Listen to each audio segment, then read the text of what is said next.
Inheritance tax plans could make that difficult. We've probably buried our head in the sand a little bit about it. I think, back of a fag packet, rough estimates, tax is going to be north of £500,000. Will would get 10 years to pay that bill. Let's say that's £50,000 a year. You got that spare? It's more than our profit in any year that we've had in the last 10 years. Dad's saying, are we going to have to sell something? It's worrying. It's worrying. It's an additional worry that we didn't need. Will is one of thousands of farmers descending on London today, angry at the government's proposal to charge 20% inheritance tax on farms over £1 million. For farmers like Will and thousands of others, this isn't just about a huge new tax bill.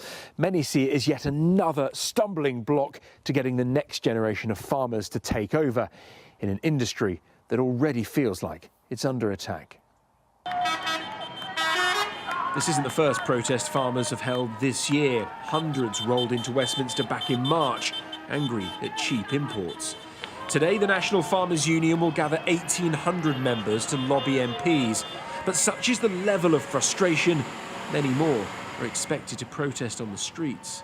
We in the NFU, we have a detailed job to do, which is to explain to government why this is wrong, not just for farming, not just for the countryside, but not just for our families, but for the economy in general. This is a bad tax and it's been badly implemented because it will affect growth and productivity in the country.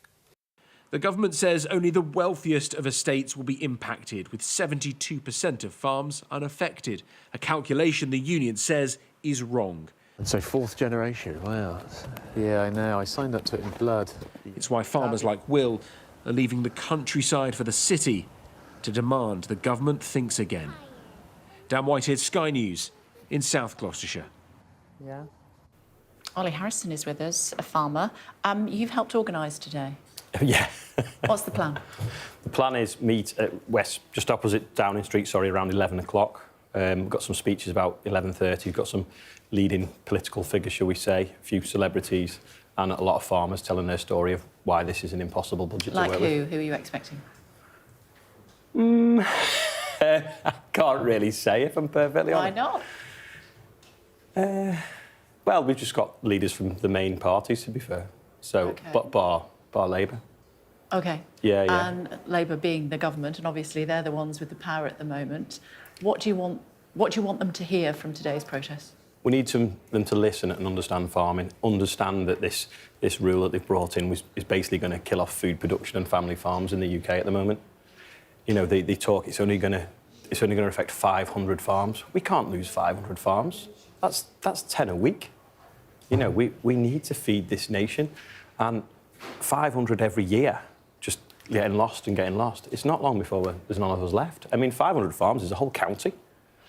Do you acknowledge that if somebody's got £3 million, then, you know, they are in a league where they need to try to help the NHS and wherever else this money might go, according to the government?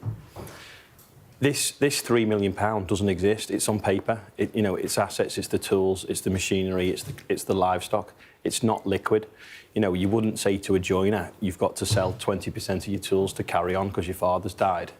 It's just not there. The other thing as well is 97% of people don't pay inheritance tax. With these new rules, it would mean 100% of farms would pay inheritance tax. It just doesn't make sense. We're running a business and we're growing food. It's not something that's been gifted to us that we don't need, that we can sell off and go on holiday or pay our mortgage off. You know, these are the tools to grow food for the people in the UK.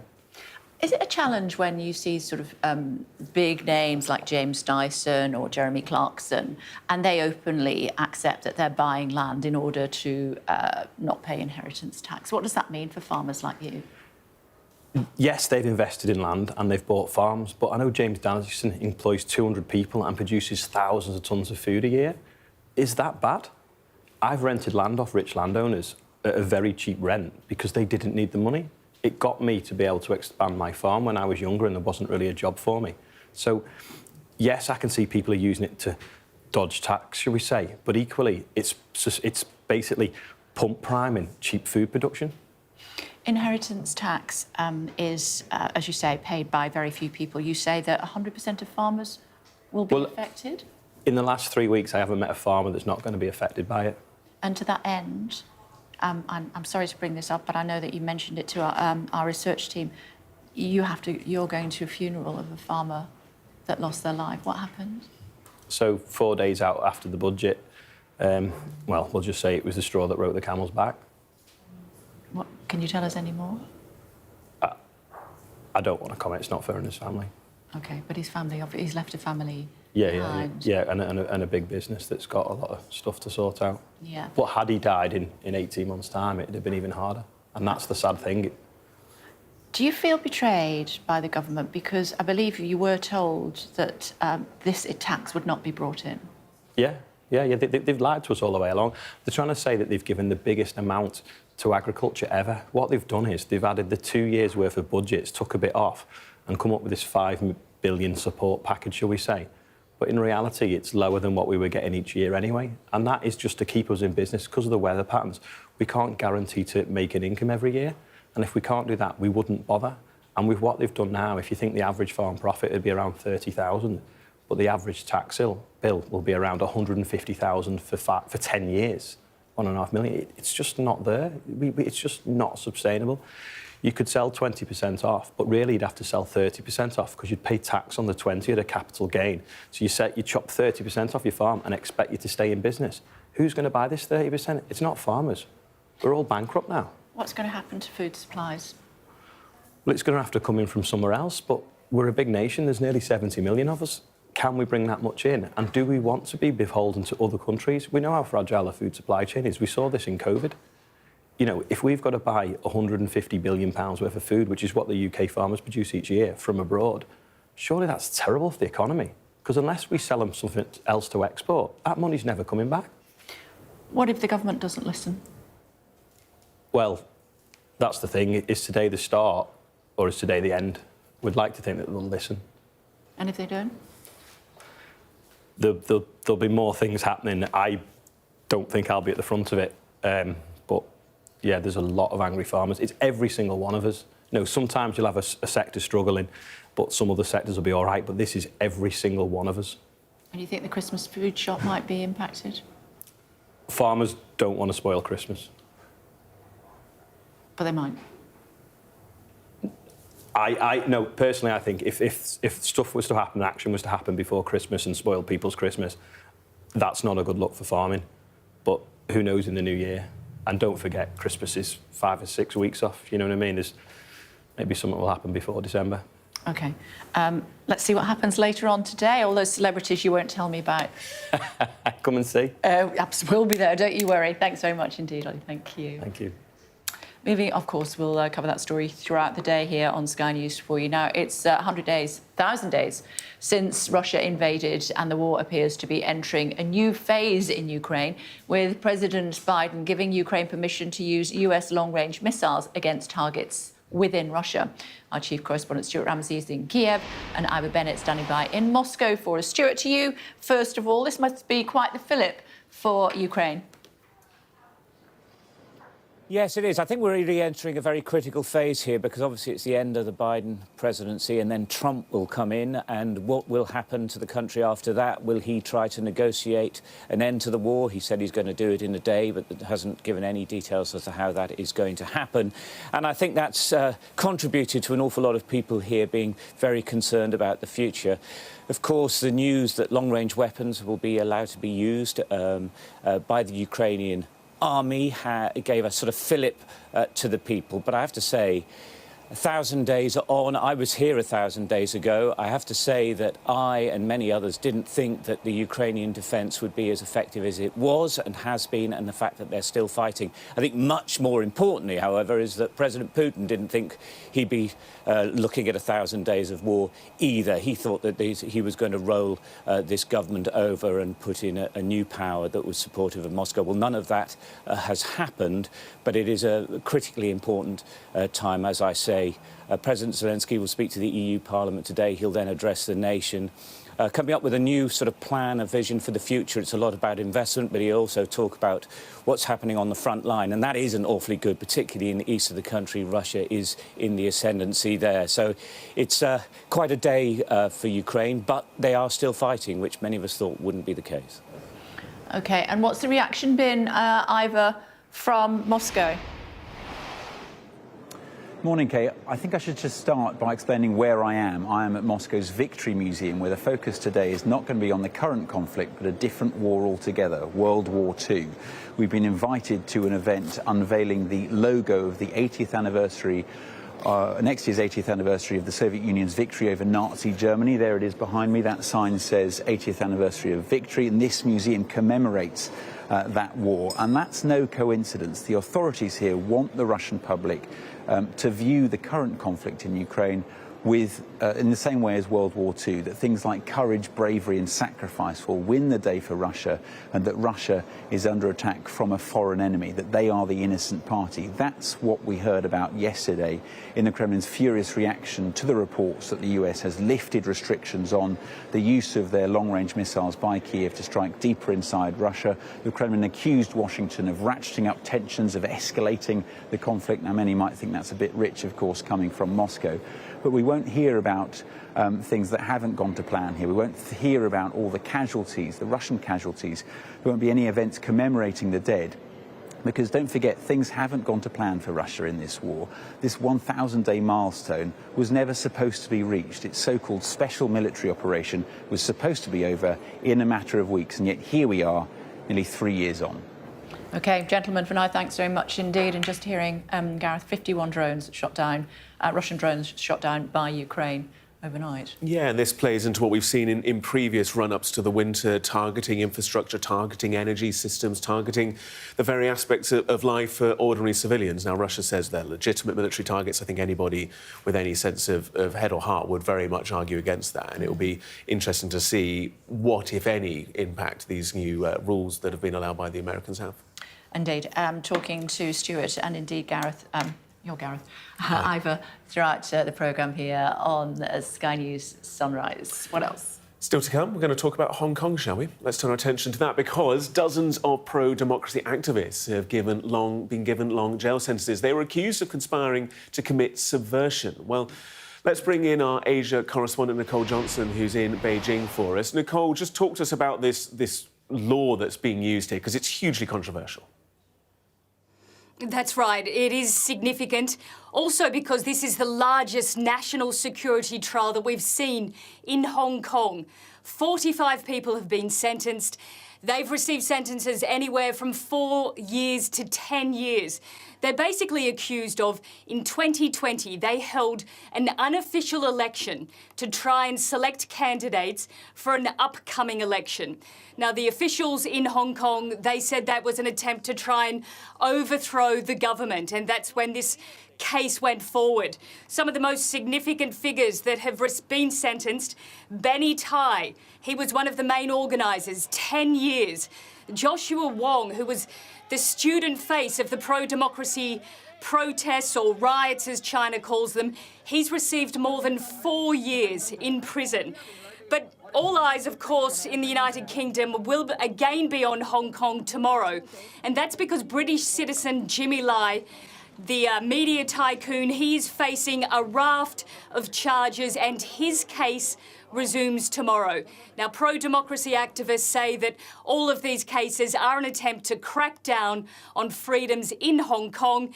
China, of course, sees it very differently. They say that this is about safeguarding national interests and that they have every faith in the legal system in Hong Kong. Joining us from Beijing, Nicole Johnson, thank you. Let's take a look at some of the day's other stories, shall we? A technical issue at British Airways has caused major delays to thousands of passengers. Some left stranded on the tarmac at multiple airports. Reports suggested dozens of flights were grounded and the communication systems were affected. The airline said that the issue's now been resolved. 4 suspects have been identified by police investigating possible criminal charges in the post office scandal. Sources have told Sky News that among the offences being considered are perverting the course of justice and perjury. Hundreds of sub-postmasters were wrongly accused of stealing from their branches due to faulty accountancy software, causing accounting issues. Dozens of retail bosses have signed a letter to the Chancellor warning that the budget will result in job losses and higher prices for shoppers. The letter says retailers won't be able to cope with the hit from higher national insurance contributions and living wage increases. And the Queen's been left heartbroken after the death of her dog and much-loved companion, Beth. Camilla adopted the Jack Russell Terrier from the Battersea Dogs and Cats home. Buckingham Palace posted the news on social media alongside a montage of images of the Queen's pet. Winter is here. Snow on the roads. What's the plan? Good morning. Well, we are being told to expect disruptive snow across many parts of the UK. As you say, winter is coming. I don't know if you've noticed it has got a lot colder in the last few days.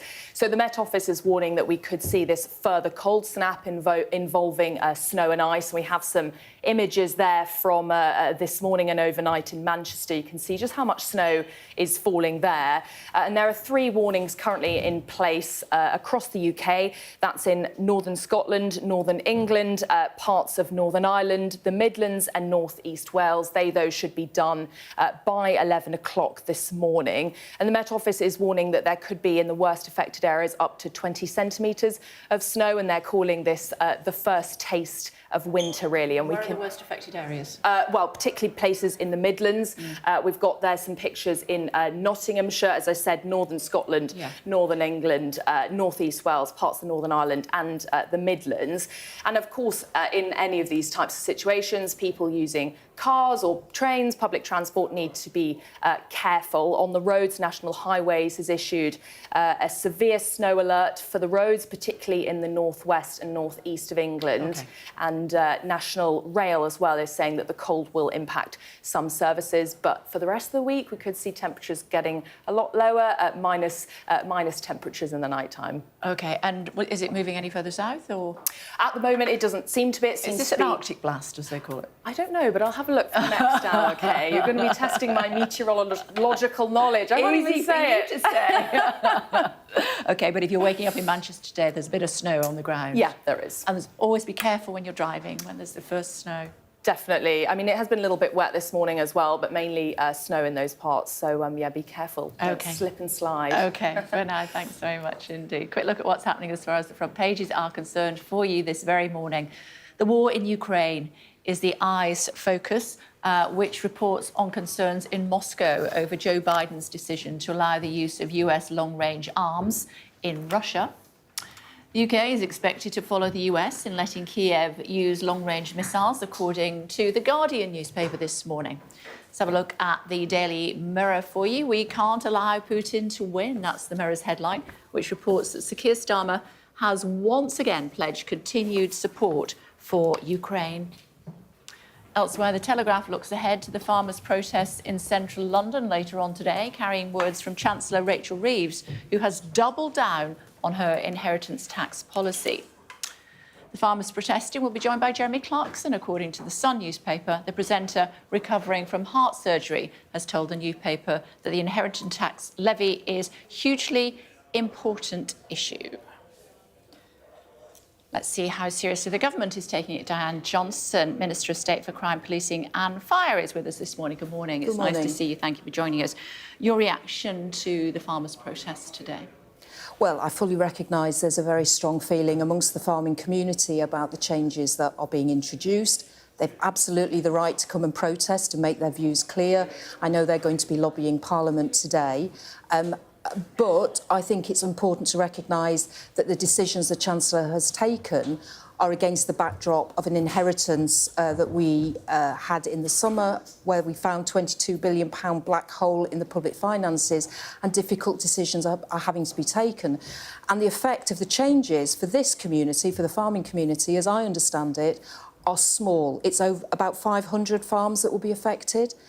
And there are all sorts of concessions around how any tax that's due will have to be paid over 10 years, interest-free, at a lower rate than in other circumstances. So I think the package as a whole is one that I understand the farming community are not happy with, but I think it is against that financial problem that we inherited. So they're wasting their time?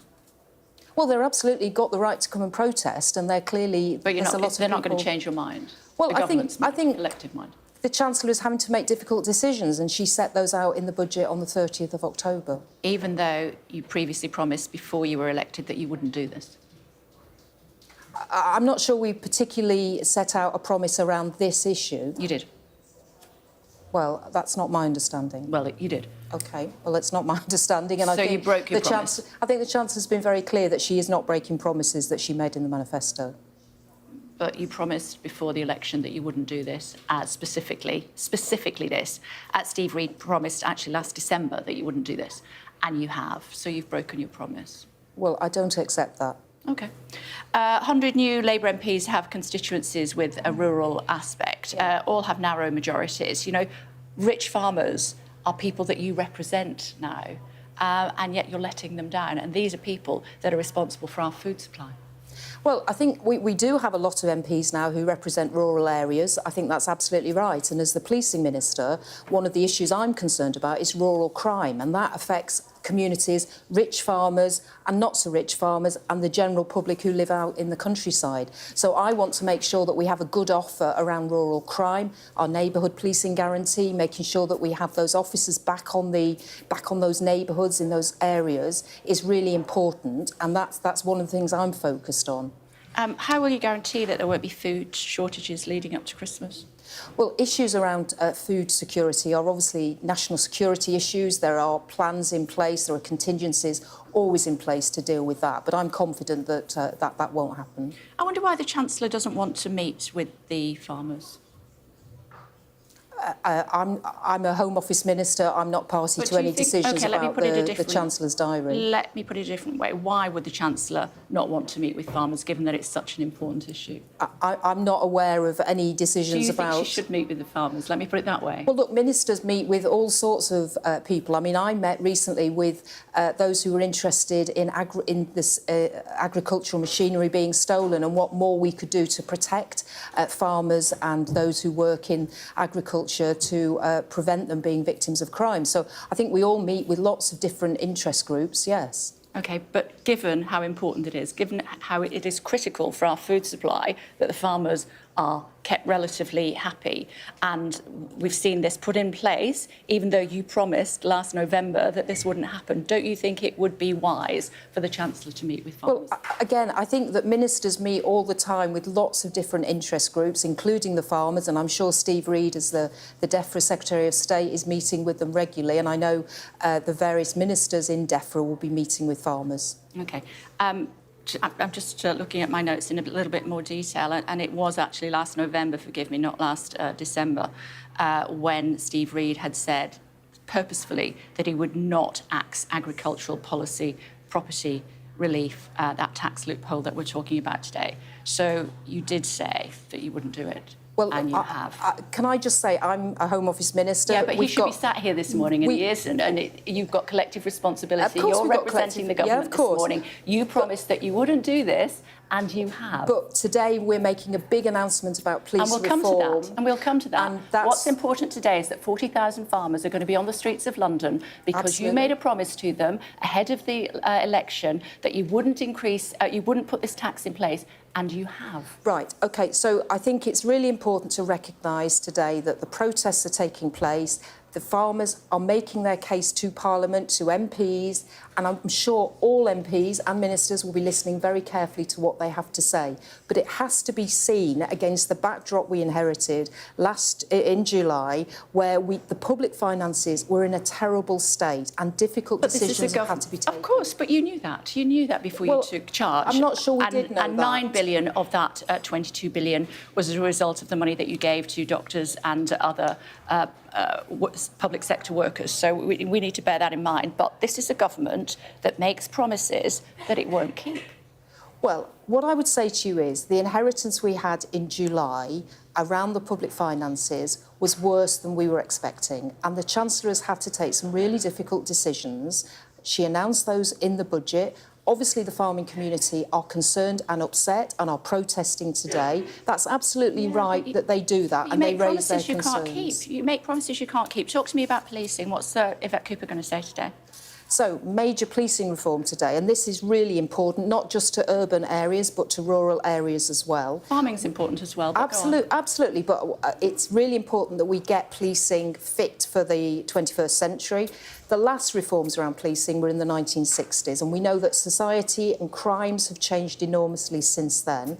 One of the key things we're going to do is set up a police performance unit in the Home Office, so we actually get data about what's going on in our 43 police forces. And the example I just want to raise with you is that when I asked my officials to give me details about how many police officers had been injured over the summer in the riots, I was told that we don't have that central information. We'd have to write to 43 police forces. Now, we've got some very clear statements that we've made about what we want to achieve around our Safer Streets mission, halving violence against women and girls, halving knife crime over the next decade. So we need to have that performance data to be able to track that that's actually happening and support those police forces that are not performing as well as they should. So that's one part of this. The other part is a national policing body which will deal with the things that we can do better together, nationally or regionally. So forensics, IT, aviation, those are some key services that support policing that we could do better. And then the other issue is around collaboration and efficiencies and making sure that we get the right spend and we get value for money in the procurement that we undertake. Because 43 police forces doing their own thing means exactly for uniforms or energy costs or buying cars, police cars, you're not getting the best deal. So we could do that better together and reinvest that money back into policing. But how are you going to vote on assisted dying? How am I going to vote on assisted dying?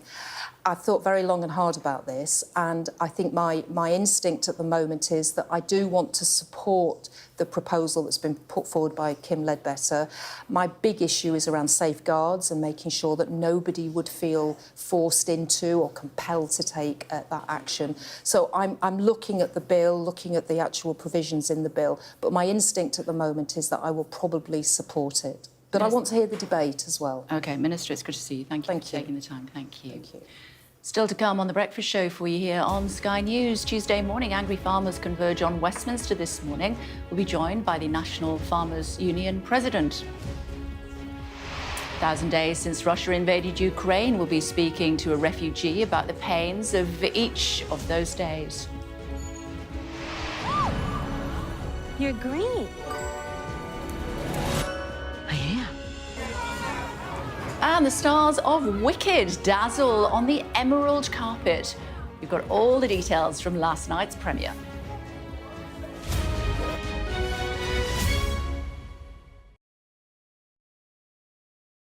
I'm James Matthews and I'm Sky's US correspondent, based here in Washington, D.C. Donald Trump, it would appear, is about to learn his fate. There's no doubting the strength of this hurricane as it roars through. Sky News. Get the full story first. Do you fear a fourth indictment? He's from Sky News. He's from Sky News. He's entitled to ask me questions. Trust in politics is at an all-time low. What's going wrong and can we fix it?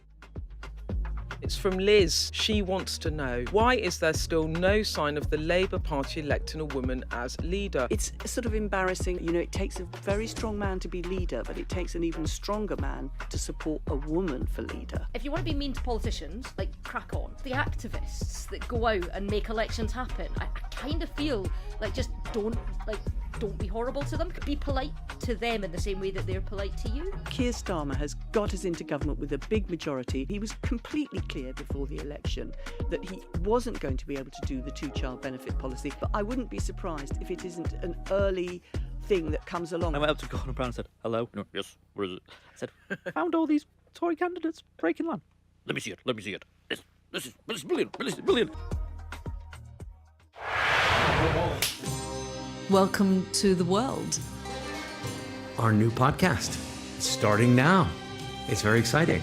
Every week, we'll be reporting from the world's trouble spots. We get to hold those in positions of power accountable, and we get to ask the questions that the audience, the listeners, want to know about. And that's why it is so important that people tune in, come along for the road, come along for the journey. It'll be fun.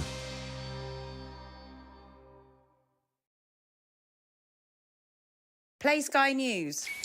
From the Sky News Centre at 7. Now that you're up to date, we can go into a bit more detail. Things can change incredibly quickly. Taken by surprise. Have you ever known a moment like this in British politics before?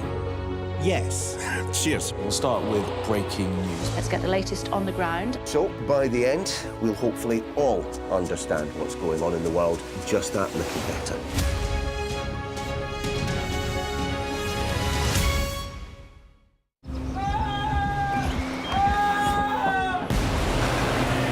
The most significant day of this conflict. They keep telling us that they want aid. And this is what's left of it. Tanks, heavy vehicle.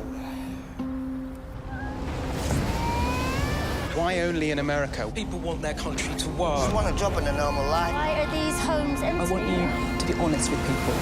That has happened within minutes. Sky News, the full story first. Free wherever you get your news. Hello again, everybody. Welcome back to the Breakfast Show here on Sky News. Shorthand from the Minister. Basically, farmers are wasting their time today. Yes, the government says it won't be moved, but it'll be interesting to see what farmers have to say in response to that. They will be gathering in thousands. Tens of thousands. Tens of thousands in the next few hours. Yeah, absolutely. Tell me more about it. It's the challenge between what it says on paper and what the reality is. I used to be a former farmer. I used to have hundreds of sheep. Never mentioned it. I used to have hundreds of sheep. I used to supply Michelin-starred restaurants. On paper, that sounds very expensive, very profitable. I had no cash because it is asset-rich and cash-poor. And on paper, you can look at agricultural businesses because it's not just the land, it's the corn in the silos, it's the combine harvesters, it's the handling systems, it's the trailers. You can look at it all on paper and say, there is loads of money there. And the government's going, we could do a bit of that to help fund the NHS and all the other things that we know need more money. Farmers going, hang on a second, it's not that simple. There is not tens of thousands, hundreds of thousands of pounds in cash reserves in our business coffers to pay these inheritance tax bills, and it's all going to come to a head. Yeah, and coming to Westminster today. They are indeed. We're going to hear from the head of the NFU in a few moments. We are. That's our top story for you this morning. Thousands of farmers are heading to Westminster today to protest against changes to inheritance tax. Some farmers have threatened to go on strike as a last resort. One of the organisers of the protest told this programme that farmers didn't want to ruin Christmas, but he couldn't say what would happen in the new year. Government Minister Diana Johnson said they would listen to the protesters but weren't backing down. It's 1,000 days since Russia's invasion of Ukraine, and there's speculation that the UK may announce they're following the US in allowing Kyiv to fire its long-range missiles into Russia. The US and Taiwan have condemned the sentencing of 45 pro-democracy activists in Hong Kong's largest ever national security trial. And the Met Office has issued 3 new yellow weather alerts for snow and ice across parts of the country. That's as temperatures plummeted overnight, with the lowest temperature of minus 7.8 degrees reached in Tulkerbridge in Scotland. Let's speak to Tom Bradshaw. He's the National Farmers Union President. It's good to see you. I don't know if you managed to hear what the Minister was saying a few moments ago. Basically, you can come and protest if you want, but you're wasting your time. Look, I think they simply have to move on this. The policy they've designed is very, very poorly thought through. The foundations of the numbers behind it are questionable, even DEFRA and the Treasury can't agree on them. And then when we look at the human impact of this policy, they've designed a policy which has got the elderly generation in the twilight of their careers absolutely in the centre of this policy with no way to plan through it. They've given everything to this country to produce the food the country needs, and they can't plan their way through it. That is simply unacceptable. But it's only the top 4% of the population that pays inheritance tax. I know the really challenging thing here is that the margins from food production are just so low. These intergenerational family businesses are producing less than 0.5% return on capital. They simply don't have the money to pay inheritance tax. There's always been an understanding, a contract between farming and society, farming and the government, ever since the Second World War. And this Labour government have just destroyed that contract with the changes they proposed to the inheritance tax. OK, well, I should say 4 to 6%, depending which figures you look at for inheritance tax. But the point is, you have to be very wealthy in order to be eligible to pay. Our members are asset-rich but cash-poor. They're working day in, day out. They are the hard-working people of the countryside producing this country's food. They're not making the returns they need. We'd love to pay more tax. If we get proper margins from food production and we end up swelling the Treasury coffers, bring it on. But at the moment, the supply chain doesn't give us those returns that enables us to save the money to pay the inheritance tax that this government now wants to take. Am I right in saying that the DEFRA secretary, when he was in opposition, promised you this wouldn't happen? He did. He stood here a year ago, I think, at a conference in London and said that the government would not be changing agricultural property relief. He then reinforced that a couple of weeks later. This industry has been betrayed. They said they wouldn't make this change, and suddenly they've gone ahead and done it. There's a whole generation that have no way to plan that have been betrayed. Now, yes, if you're lucky enough to know you're going to live for 7 years, there is a way of starting to try and plan through this. But up until now, any cash which has been generated from a farm business has been reinvested to deliver food to production tomorrow, to deliver the food security that Sir Keir Starmer says this country needs. But now, instead of reinvesting in food production, it's going to go into our pensions and into life insurance, rather than investing in the very infrastructure that delivers the food security this country needs. What's the plan today? But we will be passionate, but it'll be peaceful. We want to bring the very best traditions of the countryside. We've got 1,800 members meeting with their MPs in Westminster to tell them from the heart what this policy means to them, their family, their farm and their future. And what if the government doesn't change its mind? This will carry on. They cannot have a policy in place which has such disastrous human impacts and think we're going to go quiet. We don't know what's next, but I know the membership have never been so united in trying to overturn something in the time that I've been farming. I was speaking to a farmer earlier at this hour, and he was a cereal farmer, actually, but he was saying no impact on supplies for Christmas, but watch out for the new year. Look, we don't support this sort of blockading of supply chains, but I completely understand why farmers right the way across the United Kingdom are feeling so angry, so disillusioned about their future, so worried about the elderly generation that they've been working with for years, for decades. This is simply unfair. It's an ill-thought-through policy, and we don't want the people to suffer. We've had amazing support from the public over the past couple of years. Over 220,000 have signed our petition against this tax. We don't want them to suffer, but the government must listen. Isn't it incumbent on all of us to do a bit more for services like the National Health Service? We'll very happily pay more tax, but let's do that from the food that we're producing for this country. Food inflation has not kept up with real terms inflation for the past 4 or 5 decades. If we start to get realistic returns from the food we're producing to keep this country fed, we'll pay the tax from that. OK, is it reasonable to say, as the NFU President, that farmers will continue on this path until the government changes its mind? Absolutely. It's good to see you. Thank you. Thank you very much indeed. Thank you.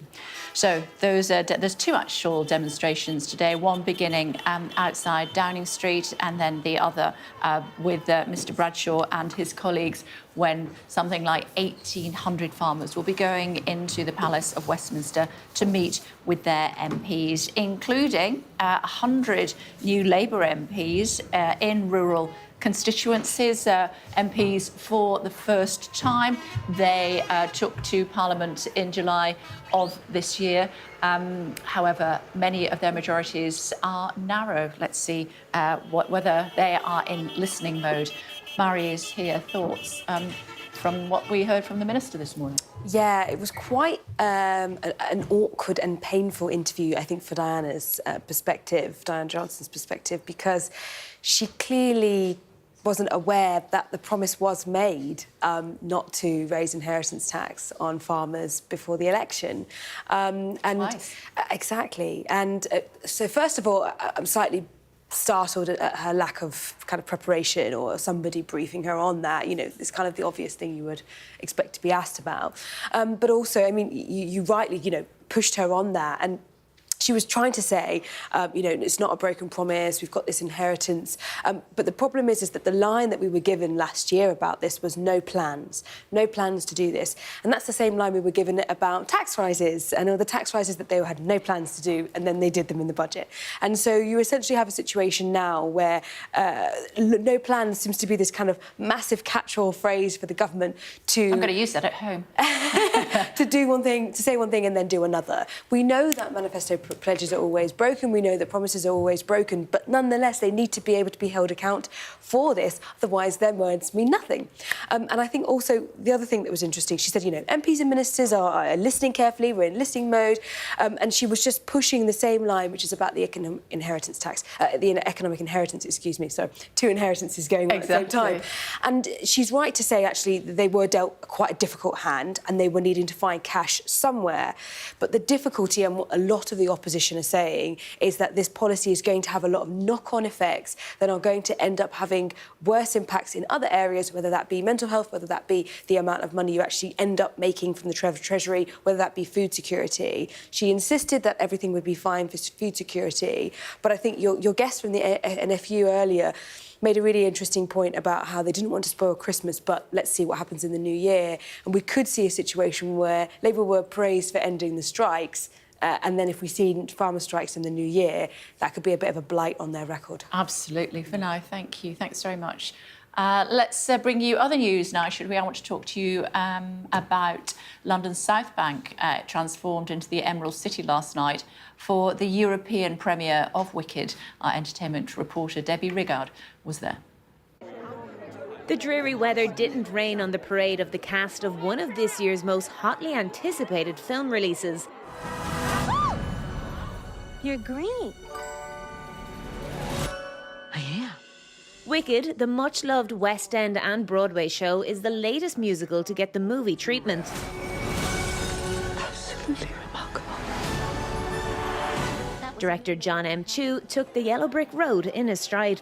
Well, usually I'm very stressed for the day. I'm like, oh, wow, we built this. I better shoot it well. But then the other side of me thinks about that kid who would watch Spielberg shooting Hook and be like, wow, that would be the funnest job in the world. Wicked serves as the origin story for the Wicked Witch of the West from The Wizard of Oz and is one of the highest-grossing musicals of all time. But that doesn't mean everyone will be familiar with it.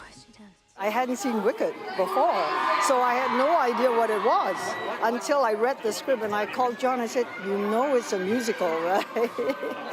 I went to see it right away and I understood from not just watching the musical, but watching the audience and saw how they reacted to it, understood why it's such a legacy.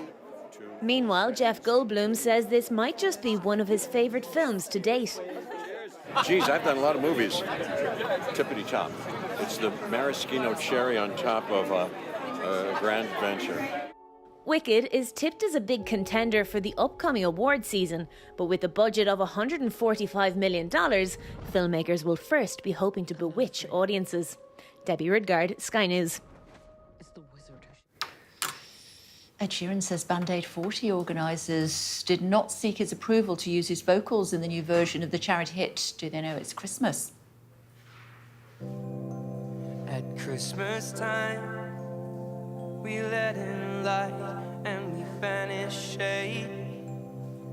And in our world... The singer said he would have respectfully declined any permission and shared a social media post criticising foreign aid in Africa. The new version of the festive hit blends previous recordings to create an ultimate mix from Band-Aid 84, 2004 and 2014. The artist previously took part in the project alongside One Direction, Rita Ora and others. Still to come on The Breakfast Show for you here on Sky News. 1,000 days since Russia invaded Ukraine. We'll be speaking to a refugee about the pain of each of those days.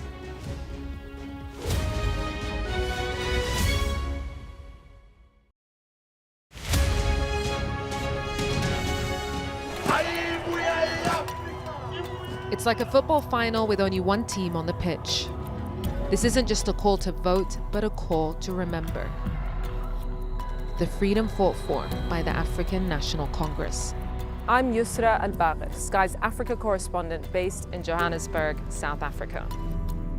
A cyclone and 2 burst dams wiped out hundreds of generational homes. This was the second dam that the floodwaters hit before it tore into Derna. We are in the heart of Nairobi and we're watching as protesters were heavily tear gassed. The sheer fearlessness and persistence of these guys is astonishing. We help you understand the world with us. I remember going into the iconic Omdurman market in the heart of Sudan's capital for the first time since the war started. And this is what's left of it. Bullet holes through buildings, shelled balconies, bullet cases on the floor. I witnessed the complete destruction of a place linked to my childhood memories and the lives of millions of people. This is insane. This was a bustling residential area. So many friends who lived here. My most memorable interview was with a 15-year-old boy who'd survived being stranded on a migrant boat on its way from Senegal to the Canary Islands. After 13 days, our food, water and fuel supply ran out. I felt awe when we saw the mountain gorillas in Rwanda. They call him the king of the jungle. This is the alpha silverback. Sky News. Get the full story first. Yusra Al-Bagher, Sky News. There's always more to the news than a headline. We want to discover, to delve a little deeper, to find out what's really going on. Explanation, analysis, the people at the heart of every story. I'm Neil Patterson, and this is the Sky News Daily Podcast. So, by the end, we'll hopefully all understand what's going on in the world just that little better. Available wherever you get your podcasts. We arrive. A secret hospital hidden in the Myanmar jungle, treating the victims of this bloody war. This is Myanmar today. Its military rulers don't want the world to see, but we have. I fight for my own future. I fight for my generation's future. This is an actual crime. They don't care for that. Myanmar army is only a couple of kilometers away. So this is a major humanitarian disaster.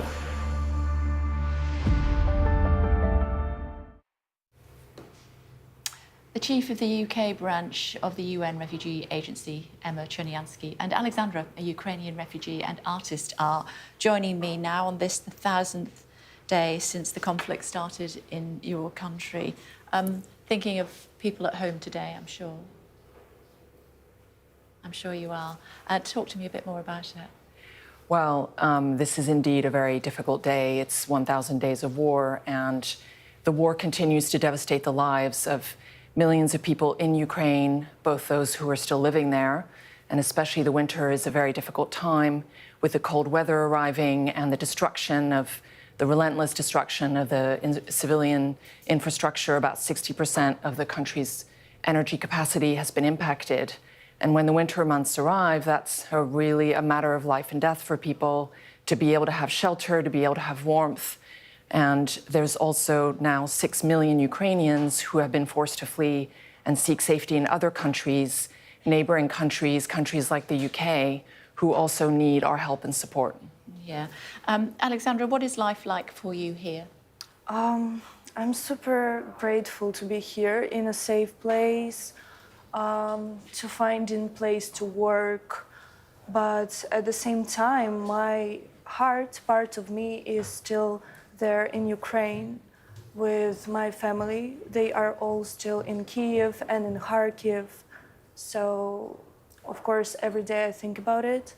And nowadays, Ukraine is the place with unexpected events, and yeah, I'm really worried about them. Still, I'm here in a really nice, good conditions. I was mentioning a moment ago that 1 million Ukrainians have gone back home despite what is happening in their country. Others are still refugees, if you will, around the world. How are they coping? I think it continues to be very difficult. We have to acknowledge that many of the neighboring countries like Poland and Moldova, where I was just a few days ago, have been incredibly generous in welcoming hundreds of thousands of refugees into their countries. And Moldova, for example, is one of the poorest countries in Europe and has done a huge amount to welcome refugees. But for them, life continues to be very difficult. I met an 83-year-old pensioner called Nina, and she's from the eastern part of Ukraine. And in the early days of the war, her home was destroyed. And she said that in that moment, she asked God to bury her into the ground because she didn't want to live anymore. And through the kindness of strangers, she has found herself in Moldova, where she's being sheltered and accommodated at a refugee accommodation center that's supported by UNHCR. But she's on her own. She has no family. She has nowhere else to go. And it's only with the support of donations and the support of the public that we can continue to help refugees like Nina be safe and warm in the winter. What are your plans, Alexandra? What does the future look like for you? I would like to study in London. I would like to develop my artistic skills in here. I definitely will contribute my culture background here. I would like to do some artworks connected to Ukraine. When do you think you may be able to return to Ukraine? I cannot say. Since the war started, I stopped to make plans, like really long plans. So we're gonna see. We hope for the best, of course, and yeah. I'm sure that's the case for so many, Emma. Absolutely, and I think for Nina, and I met another refugee, a young mother called Natalia, who has a 3-year-old son and a newborn baby called Ksenia. She's from Odessa, and she described how, losing her home in the early days of the war was devastating, and she's now living apart from her husband, and every day she prays and hopes that the war will end so she can return home. Sure. 1,000 days today. Let's see what the winter brings. Thank you both very much indeed for coming in this morning. I appreciate it. Thank you. Let's have a quick look at what the weather is doing here in the UK for you. Arctic air will reach almost all parts of the country by the end of the day and will remain until the weekend. There'll be a fair amount of fine sunny weather inland, but it will be bitterly cold with daytime highs of just 3 to 5 Celsius with a significant wind chill in places. This morning, travel conditions remain challenging through central parts of the country after overnight snowfall. To the north, it's clear and frosty, while the south is cloudy with rain, sleet and snow clearing slowly. Big story today is the farmers. We believe that Metropolitan Police is expecting up to 40,000 to demonstrate today. Demonstrations inside and outside Parliament. Yes, exactly. So big protest outside Parliament. That is not run by the NFU, but the NFU are running a mass lobby event where farmers are going to go inside Parliament and speak to MPs and ministers, about 1,800 of them. But yeah, huge demonstration outside Parliament down the street today. And they're going to carry on.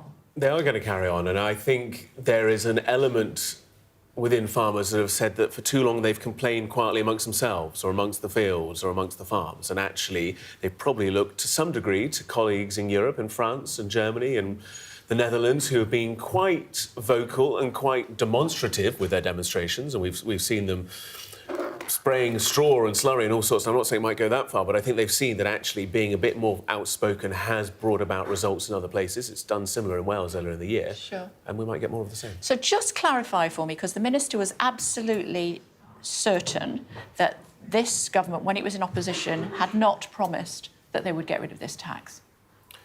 It wasn't... not put this tax in place, forgive me. So the argument is that Steve Reid, when they were in the shadow cabinet, made this pledge, as we heard from Tom Bradshaw as well, to the NFU, that there would be no proposed changes to inheritance tax rules which have been in place since, I think, 1984.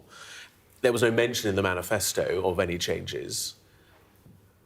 Mari, the government, though, says, well, hang on a second, we didn't make that promise because there was nothing in the manifesto about it. Yeah, so it wasn't in the manifesto technically, so they're saying it's not a manifesto pledge broken, but it is a promise broken if you say we have no plans to do that and then you do it. But they would say there's a difference between the rhetoric of no plans and categorically refusing, ruling something out, which is exactly what we had with the tax rises in the budget. They said we have no plans to raise taxes, and then they raise taxes. So the difficulty is essentially it's some semantics. No plans means there's a window where you could possibly do that. I don't think anybody listening to that would hear no plans and think that that means it's on the cards. Do you see what I mean? Yeah. And there's also this confusion about the two different tiers as well. The government says it's only going to be about 500 farms affected. One farming group said up to 70,000 people in due course. Yeah. Now, that's maybe a high figure, but the 500 figure, massively disputed. They're not matching up. No. Yeah, my son's watching. I have no plans to buy you anything for Christmas. But you know that I will. We'll see you in just a moment here on Sky.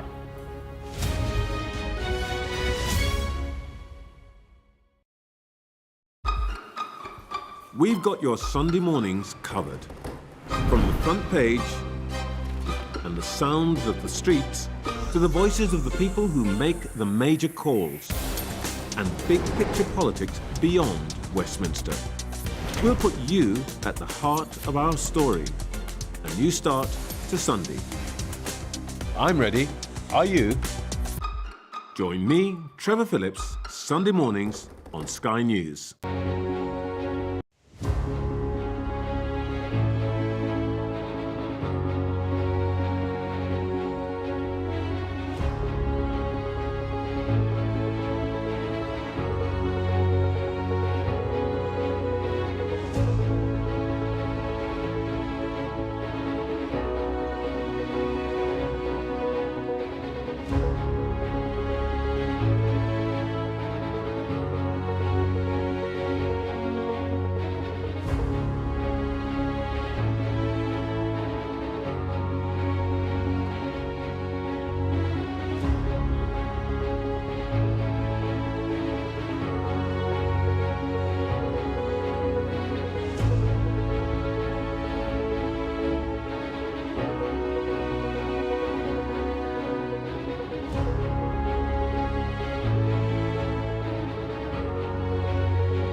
Morning everybody, it's 8 o'clock coming up on today's programme for you, live with farmers descending on Westminster in the biggest challenge yet to Keir Starmer's government.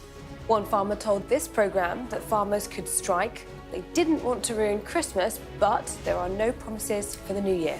Plus, are you feeling wicked? Always. The stars turn out for the premiere of the new musical with Ariana Grande and Jeff Goldblum. It's Tuesday, the 19th of November. The farmers turned protesters flocking to Westminster over changes to inheritance tax. This industry has been betrayed. They said they wouldn't make this change, and suddenly they've gone ahead and done it. I'm not sure we particularly set out a promise around this issue. You did. Well, that's not my understanding. Well, you did. OK. Also had fury in Moscow and the threat of a tangible response if US missiles are used against Russian territory. Plus, winter's coming, temperatures plummet, the snow on the roads, and more than 1,000 homes are without power.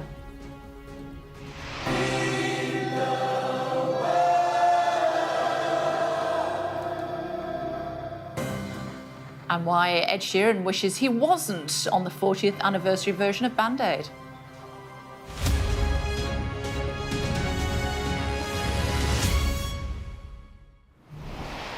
Morning, everyone. Thousands of furious farmers are making their way to Westminster to demand that the Chancellor scraps her 20% inheritance tax on farms valued at more than £1 million. Some farmers are threatening to go on strike and withhold meat and vegetables from supermarkets as a possible last resort. One told this programme they didn't want to ruin Christmas, but there are no promises for the new year. We also heard that farmers feel betrayed, accusing the government of breaking promises. Dan Whitehead is in Westminster at the site of the protest this morning. Morning, Dan. There were going to be 2 protests. Tell me about it. Yeah, that's right, Kay. The NFU, the National Farmers Union, is holding a meeting with 1,800 of its members. They'll be going off to meet and lobby their MPs. At the same time, there's going to be what we predict many more thousands of farmers who'll be coming down to Whitehall. Some of the organisers have just arrived now, and we've been seeing some pictures on social media of the tractors already rolling into central London, outside Downing Street here, to protest against the government's increase or the introduction of that inheritance tax. We spent the week with some of those farmers planning to come down to the capital. Come on, then. Come on. Cattle here have been looked after by Will's family since 1939. Come on. One day he hopes to hand the 500-acre farm in South Gloucestershire down to his son. But the government's new inheritance tax plans could make that difficult. We've probably buried our head in the sand a little bit about it. I think, back of a fag packet, rough estimates, tax is going to be north of £500,000. Will would get 10 years to pay that bill. Let's say that's £50,000 a year. You got that spare? It's more than our profit in any year that we've had in the last 10 years. Dad's saying we're going to have to sell something. It's worrying. It's worrying. It's an additional worry that we didn't need. Will is one of thousands of farmers descending on London today, angry at the government's proposal to charge 20% inheritance tax on farms over £1 million. For farmers like Will and thousands of others, this isn't just about a huge new tax bill. Many see it as yet another stumbling block to getting the next generation of farmers to take over in an industry that already feels like it's under attack. This isn't the first protest farmers have held this year. Hundreds rolled into Westminster back in March, angry at cheap imports. Today, the National Farmers Union will gather 1,800 members to lobby MPs. But such is the level of frustration, many more are expected to protest on the streets. We in the NFU, we have a detailed job to do, which is to explain to government why this is wrong, not just for farming, not just for the countryside, but not just for our families, but for the economy in general. This is a bad tax and it's been badly implemented because it will affect growth and productivity in the country. The government says only the wealthiest of estates will be impacted, with 72% of farms unaffected, a calculation the union says is wrong. And so 4th generation, wow. Yeah, I know. I signed up to it in blood. It's why farmers like Will are leaving the countryside for the city to demand the government thinks again. Dan Whitehead, Sky News, in South Gloucestershire. Yeah. Now, PC Rain normally does the job when it comes to demonstrations, but being farmers, I'm guessing it won't make any difference at all, Dan.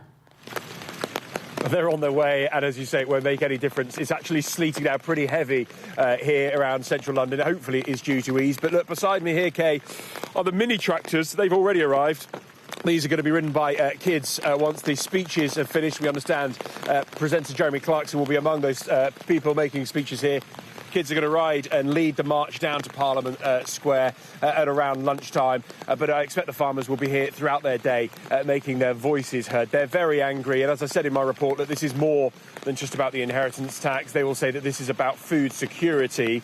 And if you look at the number of farmers over the last 5 years, down 13,000, down to its lowest level in 5 years. This is a sector that feels squeezed, and they're very angry. Trying to place you. Am I guessing that you're across from Downing Street there? Just say that again, Kay.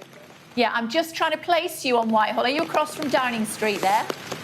Right opposite Downing Street. That's where the organisers are just starting to set up the stage. There's going to be a big lorry stage coming here. All of the kit is just starting to arrive. And as I say, we've seen those tractors, some coming past your studios a bit further down Westminster. I think they're being held at Parliament Square. But they've been coming from all over the country. We know of farmers coming from Cornwall, from West Wales, from Newcastle, from Scotland, even flying over from Northern Ireland.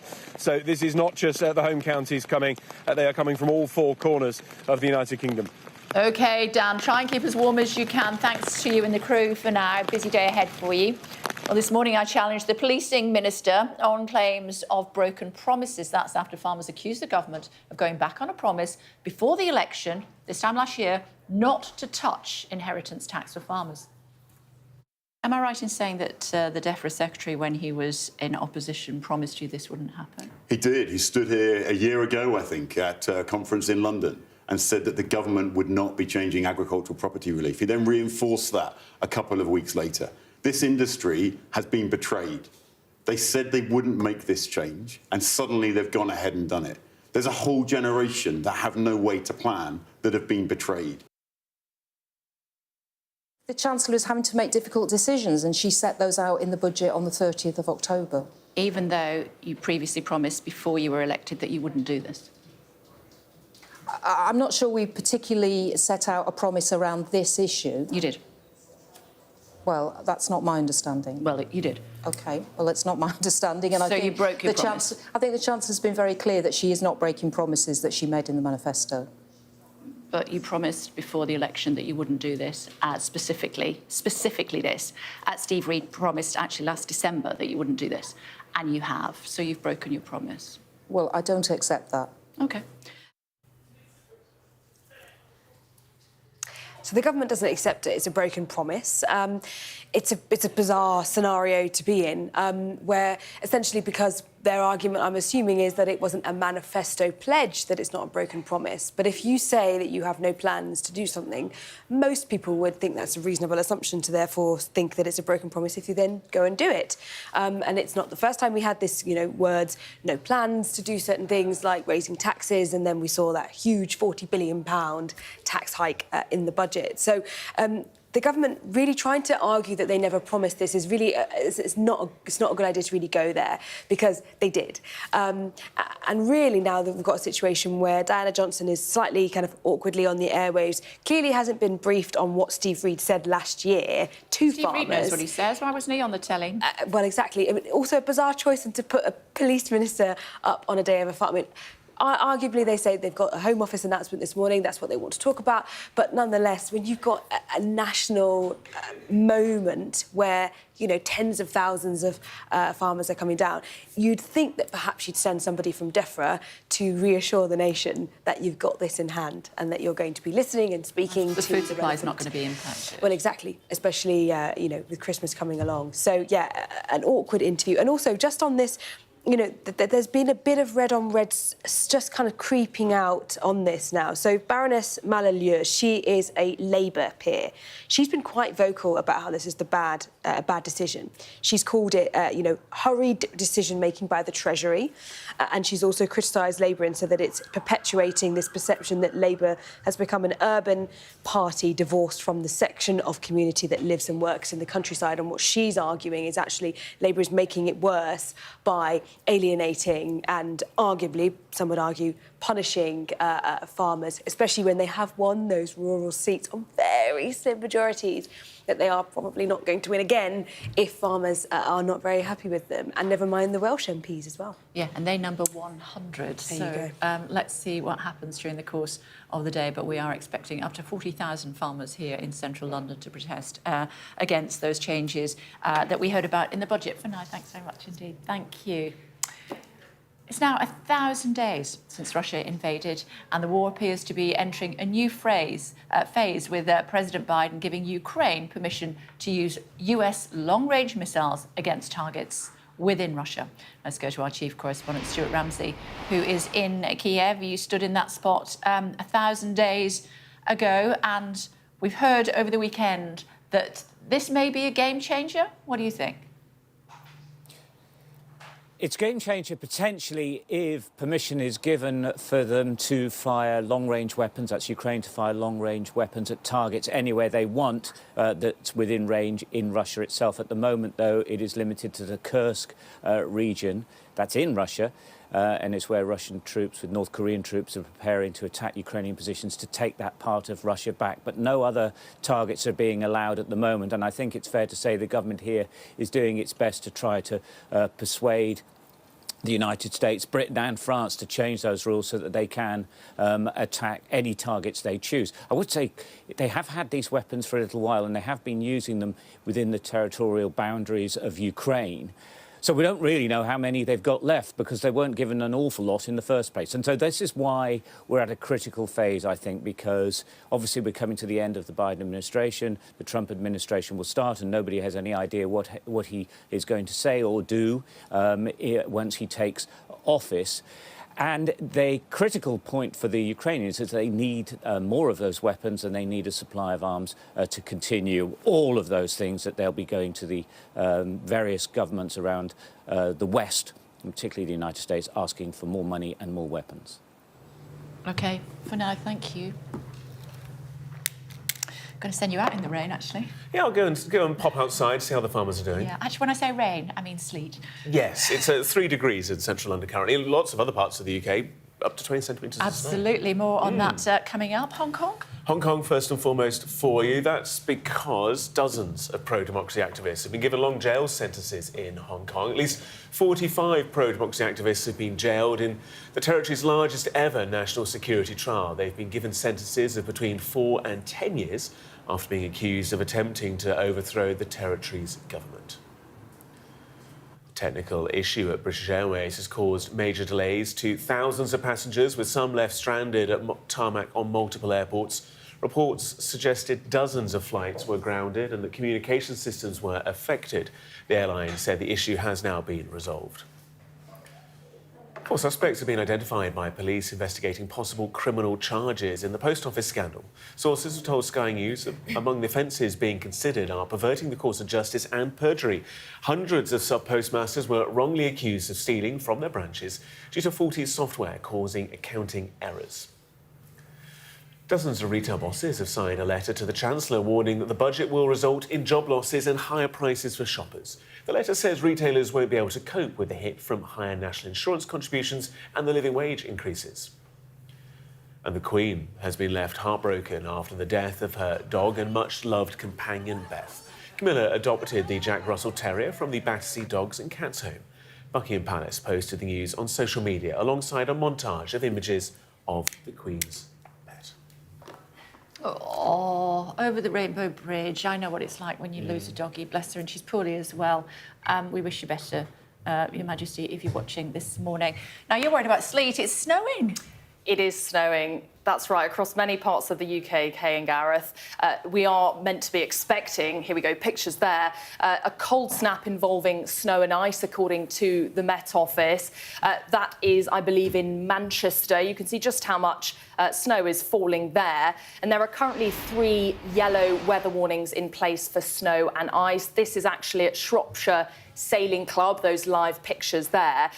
These 3 warnings are in place for northern Scotland, northern England, parts of Northern Ireland, the Midlands and northeast Wales. And on the map, it does go about as far south as Birmingham, but actually we've been sent images of snow as far down as Buckinghamshire. There's also been a smattering in places like St Albans as well.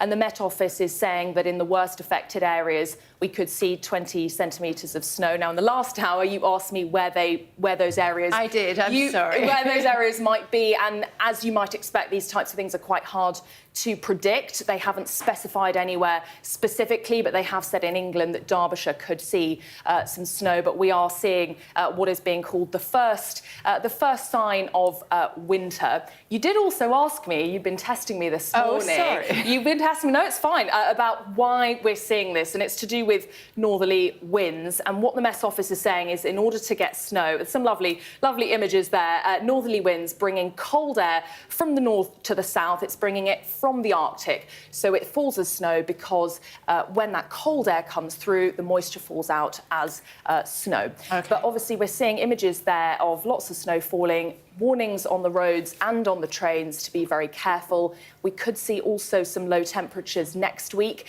below freezing at night time as well. As far south as South Hertfordshire, in fact. Yeah. Have you seen this picture of Carlos? Let's have a look at Carlos. Here he comes. Sent to us by Charlie Jones. And there he is. Oh, look. There's Carlos. And that's just north of the M25. Look at his little eyebrows. How gorgeous. Yeah. We all need a Carlos. And there he is in the snow, making his TV debut. A gorgeous boy. Petition for Carlos in the studio. I think so. He's actually not as well behaved as he might be. So I think we maybe when he's a bit older. I don't mind. I reckon we could have some fun with Carlos here. You know, keep him safe from the snow. So wrap up warm if you're going out today is basically what we're saying. Extra layers. Yeah, thankfully, he's got a fur coat on. Yeah. Thanks very much for now. Quick look at the front pages for you as far as they are concerned, starting with the Telegraph. Looking ahead to the farmers' protest in central London later on today, carrying words from the Chancellor Rachel Reeves, who has doubled down on her inheritance tax policy. The farmers protesting will be joined by, amongst others, Jeremy Clarkson. That's according to the Sun newspaper. The presenter, recovering from heart surgery, has told the paper that the inheritance levy is a hugely important issue. Different take on the budget in the Times, this on the Chancellor's decision to raise national insurance. Newspaper reporting that more than 70 retailers have written to Rachel Reeves warning of job losses and shop closures. OK, let's get more, should we, with the Shadow Environment Secretary, Victoria Atkins, who's joining us now. Thoughts on the protest? Good morning. Well, it is no farmer wants to leave their farms from all corners of the United Kingdom to come to Westminster to try to be heard by this Labour government. But that's what they're having to do today, because we know there are 3 broken promises in this budget for farming. The first is inheritance tax. This is going to destroy family farms around the United Kingdom. The second is a technical point about they've sped up the process for delinking payments, which will mean, as a tenant farmer said to me, next year they don't think they'll be able to pay their rent. And then the third promise is the national insurance hike that you've just mentioned. This is going to affect every sector, but of course it's going to affect farming, because farmers can be asset rich but cash poor. And some of these stories I've been hearing from farmers over the last couple of weeks since the budget are truly worrying. If we care about our countryside, then I would urge the Labour government to listen and to change this policy, because it is going to damage many family farms and have a far longer impact than this government will be in power. You only pay inheritance tax if you're a millionaire. So in terms of farms, I'll give you an example, because we all know how expensive land can be in the United Kingdom. And I've had many examples of farmers say to me, look, my farm may on paper be worth millions of pounds, but I have an income. Last year, I had one family that had an income of £19,000. How are they to pay the inheritance tax bill if their father, who is in their 80s, dies after March 2026, as another farmer said to me last week when we had this debate in the House of Commons? So if my mum lives until dies before March 2026, then they'll be OK. And these are the conversations that are happening in kitchens around the country, because the impact of this policy is not understood by Treasury ministers and by Rachel Reeves. That's what's so worrying. They are not listening to us, who know how this impacts farmers. 10 years to pay that inheritance tax, interest rate free. I'll give you another example. So a family, a 500-acre farm, these are all real examples, a 500-acre farm where they draw a salary of £45,000 a year. They have been advised by their accountants that they will face an inheritance tax bill of nearly £900,000. How are they to pay that bill without selling land? And Labour will say, oh, well, if they sell the farm, so what? It matters for all of us, because if our farmers sell their land, there is no guarantee whatsoever that it will be used for, it will be sold to someone who wants to farm it to produce food. We know there's a huge amount of pressure on housing, on solar, for solar panels and so on. And so this policy not only risks generations of family farms across the United Kingdom, it also has a huge impact potentially on food price inflation and on food security. And these are things that Labour said they would not do. So before the election, the DEFRA secretary said it is desperate nonsense, his words, to accuse Labour of looking at inheritance tax for farmers. Lo and behold, after after the election and this budget, that's exactly what they're doing. So when we talk about broken promises, that is exactly what Labour have done to the farming community and why people are feeling so angry but also so distressed about what this city-dwelling government is doing to our countryside. So how should the loophole be closed where we see mega millionaires buying land so they don't have to pay inheritance tax, their family don't have to pay when they've gone? So look, I'm a former Treasury Minister as well, you know, as well as being now Shadow DEFRA Secretary, and we have looked at this in the past. That what worries us is that in the way that this policy has been designed, it will have the exact opposite effect of what they're trying to achieve. Because the truth is, the very wealthiest will be able to find clever lawyers who can plan their way out of it. It is tenant farmers and farmers in the middle who are going to be broken by this. And not everybody, if not necessarily everybody, understands. Just because someone farms the land, it doesn't mean they own it. They are a tenant, they pay rent.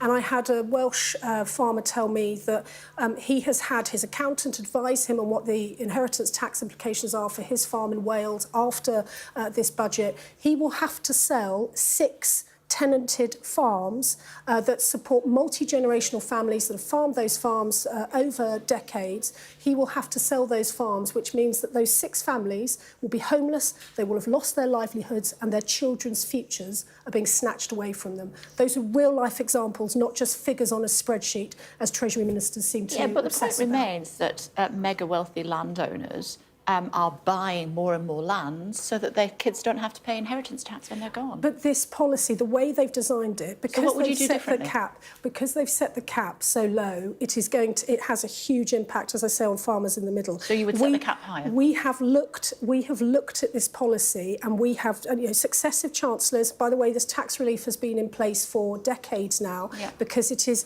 We all need to understand that to ensure that our countryside remains as beautiful as it is, that we have livestock on the hills, that we have arable crops being planted in our most we prime have people agricultural on land. trolleys for 24 hours in NHS. So if I may on that, but this policy, the way that they have designed it, is guaranteed to harm family farms across the United Kingdom. That's the problem. And they're not listening. So their figures that they keep spouting, their figures contradict themselves within government. I went to a meeting yesterday with a Treasury Minister and a DEFRA Minister to see if we could try and persuade them as to why their figures are wrong. They did not understand that they have not been categorising the reliefs appropriately. And this isn't a loophole. I know that the Chancellor has used this language. Again, this is a careful tax policy in order to protect the passing on of family farms over many generations, because we all understand that farming, it operates on such tight margins. You can have a very, very well-off piece of farmland on paper, but if your annual income is only £19,000 a year, as a farmer said to me yesterday, how are they to pay that inheritance tax bill before, if they don't sell the farm? And these are the conversations that farming families are having across the country. Only 500 farms a year are going to be impacted. So that figure is almost, there are as many questions about that figure produced by the Treasury as there are about Rachel Reeves's CV. Because, as I say, at the meeting I went to last night with Treasury and DEFRA ministers to try to understand their thinking, to try and understand their calculations, they had missed out a category of inheritance tax relief in compiling those figures. They also include the family that buys the field next door to their home to put a pony in. There's sort of what we would call hobby farmers. They're not working farms that produce food. They've included that in there, and they also have not factored in the impact on tenanted farmers. This is why the increasingly strident language of this city-dwelling government is so worrying for farmers, because they don't seem to be listening. 100 new MPs actually have got agricultural farms, etc., within their constituencies, and people voted for them rather than you. Well, let's keep an eye to ensure that those Labour MPs that represent farms actually meet their farmers today when they come to the House of Commons to be lobbied. Because what we know is that in Wales over the weekend, the Prime Minister ran away from farmers who wanted to talk to him. Today, why isn't the DEFRA Secretary out defending his policy if he's so confident and sure that it's the right policy? Instead, they've sent out the Policing Minister, who's a very nice minister, but frankly, this is not her brief. Why are they running away from farmers? Because they know they have got a problem with the numbers, that's why. I have to say I was surprised that he wasn't here this morning. I've got another hour and a half. He's welcome to join us. Well, and what is more, Kay, I've invited him to come to the rally, to stand on the trailer to explain his policy to farmers, and again, he has declined that kind invitation. Okay. Why is Labour running away from farmers? It's because they know that the farming organisations, the accountants, the business advisors that work with farmers day in, day out, they are very, very worried about this policy. And as I say, I bring it back to the kitchen table. Farming families are discussing when their loved ones may pass away and what impact that will have on their families' livelihoods. This is a disgraceful policy, and I'm genuinely shocked that the Labour Party have set their faces against the farming community and will not listen to the pleas for help from some. Or the government to you. Thank you very much indeed for joining us on the programme this morning. Thank you. As I said, we have got another 90 minutes. If you would like to come and join us, Mr Reid, or anybody else from the government, we'd be thrilled to talk to you. The King of Spain will return to Valencia today, despite being pelted with mud by angry residents during his last visit.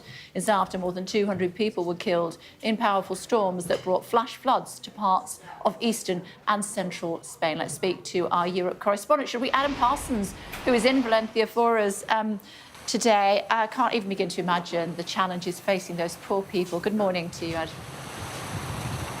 Morning, Kay. Yeah, this is Chiva. We're expecting the King to come today to this town and maybe a couple of others, a visit shrouded in secrecy, because the last time he visited one of these towns, he was pelted with mud and abuse when he went to Perporto. So it's been, a couple of weeks more since these floods hit. But as you can see, I'm going to move out of the shot so you can take a look at the damage that is still evident here in Chiva. This riverbed, on that night when such torrential rain fell, it rose up, as you can see, metres here, and then spilled over the top and caused this, this devastation here and across this town and so many others. Well over 200 people died. There are still those who are missing. Just a few days ago, a couple of brothers who are missing, their bodies were found, and these tales of awful sadness continue in towns like this and many others across this region. That's what the King will come back to. When he visited Perporto last time, he was accused of being slow to get to the disaster zone, of not showing compassion, and really that visit, those images of him being pelted with mud, shocked this nation. He will hope this time it can be a much calmer, more emollient visit. OK, for now, thank you. Still to come on The Breakfast Show for you. Angry farmers converge on Westminster this morning. We'll be joined by a third-generation farmer. Temperatures plummet, but there's snow on the roads and warnings of power outages.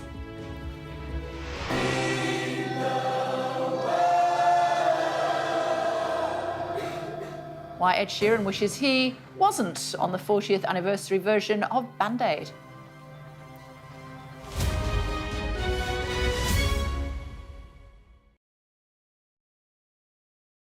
I'm James Matthews, and I'm Sky's US correspondent, based here in Washington, D.C.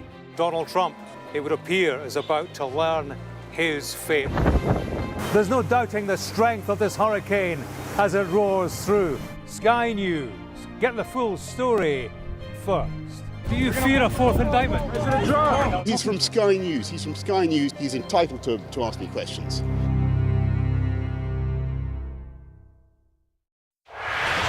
In politics is at an all-time low. What's going wrong and can we fix it? It's from Liz. She wants to know, why is there still no sign of the Labour Party electing a woman as leader? It's sort of embarrassing. You know, it takes a very strong man to be leader, but it takes an even stronger man to support a woman for leader. If you want to be mean to politicians, crack on. The activists that go out and make elections happen, I kind of feel just don't be horrible to them. Be polite to them in the same way that they're polite to you. Keir Starmer has got us into government with a big majority. He was completely clear before the election that he wasn't going to be able to do the two-child benefit policy, but I wouldn't be surprised if it isn't an early thing that comes along. I went up to Gordon Brown and said, hello? No, yes, what is it? I said, found all these Tory candidates breaking land. Let me see it. This is brilliant. Welcome to the world. our new podcast. It's starting now. It's very exciting. Every week, we'll be reporting from the world's trouble spots. We get to hold those in positions of power accountable, and we get to ask the questions that the audience, the listeners, want to know about. And that's why it is so important that people tune in, come along for the road, come along for the journey. It'll be fun.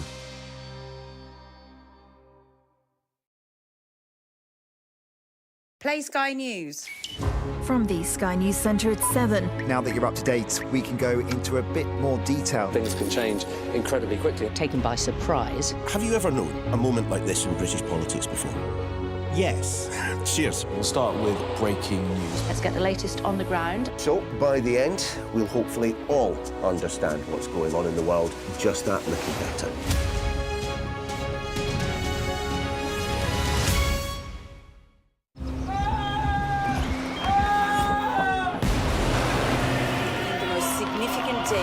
This conflict. They keep telling us that they want aid. And this is what's left of it. Tanks, heavy vehicle. Why only in America? People want their country to work. Just want a job in a normal life. Why are these homes empty? I want you to be honest with people. That has happened within minutes. Sky News, the full story first. Free wherever you get your news. Hi again, everybody. A third-generation farmer joining us to discuss today's mass protest planned in Westminster over inheritance tax charges. That is to come. They are very, very cross, and they are not backing down. The government's not backing down. Let's see what happens. Certainly. We'll keep you fully abreast of that situation through the course of the morning and the course of the day. Meanwhile, our top stories for you. Thousands of farmers are heading to Westminster this morning to protest against changes to inheritance tax. Some farmers have threatened to go on strike as a last resort. One of the organisers of the protest told this programme that farmers didn't want to ruin Christmas, but he couldn't say what would happen in the new year. Government Minister Diana Johnson said they would listen to the protesters but weren't backing down. It's 1,000 days since Russia's invasion of Ukraine, and there's speculation that the UK may announce they're following the US in allowing Kiev to fire its long-range missiles into Russia. The US and Taiwan have condemned the sentencing of 45 pro-democracy activists in Hong Kong's largest ever national security trial. And winter's arrived with snow and ice across much of the country. Temperatures plummeted overnight. The lowest temperature of minus 7.8 degrees was reached in Tullochbridge in Scotland. Joined now by Martin Williams, who's a third-generation farmer and one of the organisers of one of today's rallies that's expecting upwards of 20,000 people. Thank you for joining us. How many people are you expecting? We're expecting an unknown number, actually, because we've had around 12,500 register, but people are telling us that many haven't registered for one reason or another, so the numbers are sort of off the scale for what we're and expecting. PC rain is not going to have an impact on farmers. Well, I'd hope not. I hope they've all probably got a coat to bring with them. OK, so they're bringing their tractors as well? I hope not. Yeah, we're not encouraging anyone to bring any machinery, so if you see tractors on the streets, it's not to do with us. It's sort of random acts of tractor driving. What do you want to happen? We would love to see Steve Reid and the government come and talk to us about the mistruths that they've been putting out in their party lines. It seems such a shame. Well, they're suggesting that 73% of farmers will not be affected by this. There are DEFRA figures that show that's completely the wrong way around. They've used the OBR figures, which seems so disingenuous when they run roughshod over them to do with the heating allowances and with the black hole. They've said, the OBR said there's 9.5 million black hole.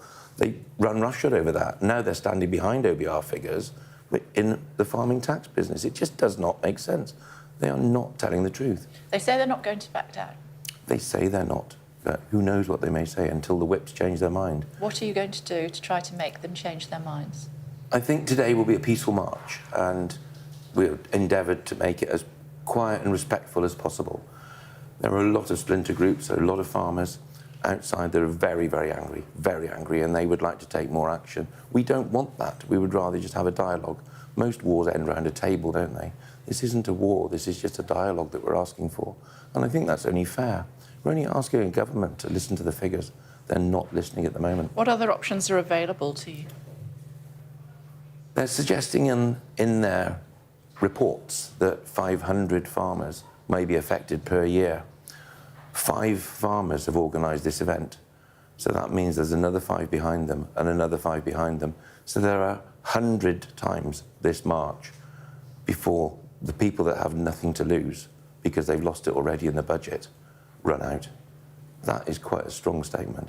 There are 100 times more marches for them to listen. What does it take for them to listen? Because these people have nothing to lose. It's been taken from them, and that's such a shame. Could we see farmers striking? A strike is a very difficult thing to do with the supply chains. So the supply chain system at the moment is very tight, it's very neat, it's very integrated. It would be difficult for a farmer, in all honesty, to strike. Very quick to derail it. It would be, a farmer could derail food, we could block roads, whatever it might be. I'm not an advocate of that. I just want the government to come and speak. Whatever goes on after today, I can't hold back. Do you feel that potentially we could see, because I spoke to a cereal farmer from Merseyside in the last hour here on the breakfast show, and he was saying the food supply for Christmas will be fine. Yes. But going into the new year, he can't make any promises. Exactly. I mean, who knows? We do not want to be disrupting people's Christmases. The public have been fantastic to us during this last 10 days of this campaign and are right behind us, and we want them to be behind us. You know, we need the public support. We need the public to be on our side. We do not want to upset people in their houses. We do not want to do that. Only the most wealthy pay inheritance tax. Do they really? It's interesting that 97% of people in the population do not pay inheritance tax. Why is that, Kay? It's because the threshold is correct. In this farming instance, the threshold is wrong, and that is what we're trying to get across to people. Why is it wrong? It's too low, far too low. With the changes in BPR, which is... BPR is business property relief. It means that all of a farm's asset is now brought into that £1 million. And the £3 million number is disingenuous. It needs the perfect Walton family to meet that 3 million target, and even that is 2.7 million.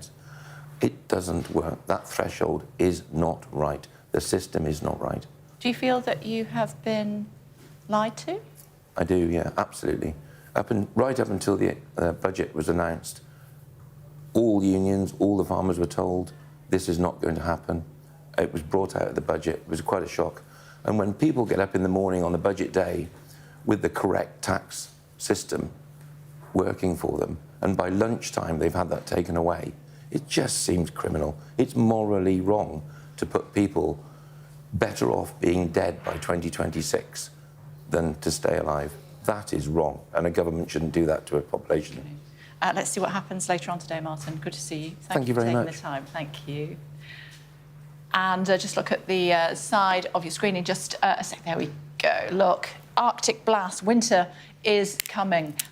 Is it impacting you? Might it over the next few days? If you just scan that QR code that's on your screen right now, you'll hear more about the Arctic blast. Meantime, London's South Bank was transformed into the Emerald City last night for the European premiere of Wicked. The stars dazzled on the green carpet, emerald carpet, ahead of the movie's highly anticipated release on Friday. Our entertainment reporter, Debbie Rigard, was there and sent this report. The dreary weather didn't rain on the parade of the cast of one of this year's most hotly anticipated film releases. You're green. Wicked, the much-loved West End and Broadway show, is the latest musical to get the movie treatment. Absolutely remarkable. Director John M. Chu took the yellow brick road in his stride. Well, usually I'm very stressed for the day. I'm like, oh, wow, we built this. I better shoot it well. But then the other side of me thinks about that kid who would watch Spielberg shooting Hook and be like, wow, that would be the funnest job in the world. Wicked serves as the origin story for the Wicked Witch of the West from The Wizard of Oz and is one of the highest grossing musicals of all time. But that doesn't mean everyone will be familiar with it. I hadn't seen Wicked before, so I had no idea what it was until I read the script and I called John. I said, you know it's a musical, right?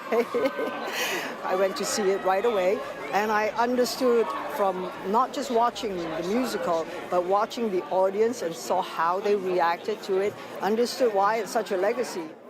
Meanwhile, Jeff Goldblum says this might just be one of his favourite films to date. Geez, I've done a lot of movies. Tippity top. It's the maraschino cherry on top of a grand adventure. Wicked is tipped as a big contender for the upcoming award season, but with a budget of $145 million, filmmakers will first be hoping to bewitch audiences. Debbie Ridgard, Sky News. Ed Sheeran says Band Aid 40 organisers did not seek his approval to use his vocals in the new version of the charity hit Do They Know It's Christmas? At Christmas time, we let in light and we banish shade. The singer said he would have respectfully declined any permission and shared a social media post criticising foreign aid in Africa. The new version of the festive hit blends previous recordings to create an ultimate mix from Band Aid 84, 2004 and 2014. The artist previously took part in the project alongside One Direction, Rita Ora and others.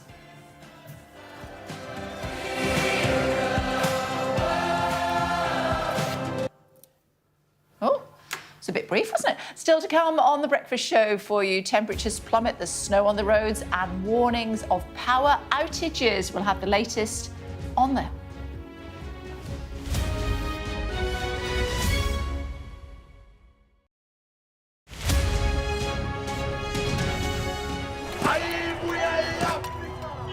It's like a football final with only one team on the pitch. This isn't just a call to vote, but a call to remember. The freedom fought for by the African National Congress. I'm Yusra Al-Bagher, Sky's Africa correspondent based in Johannesburg, South Africa.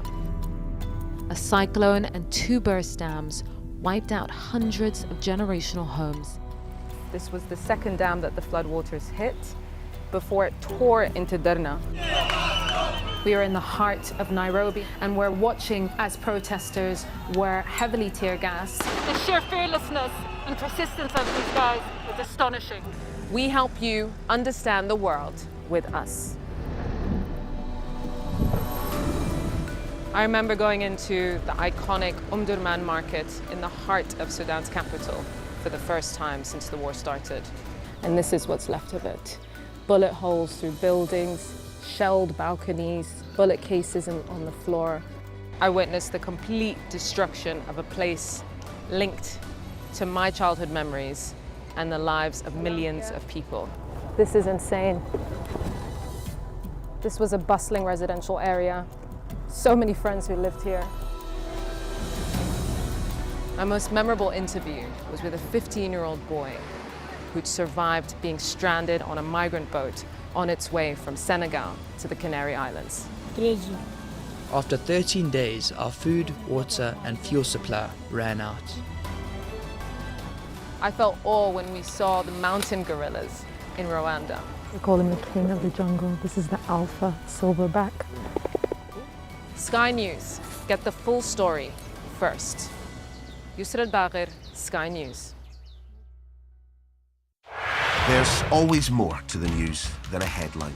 We want to discover, to delve a little deeper, to find out what's really going on.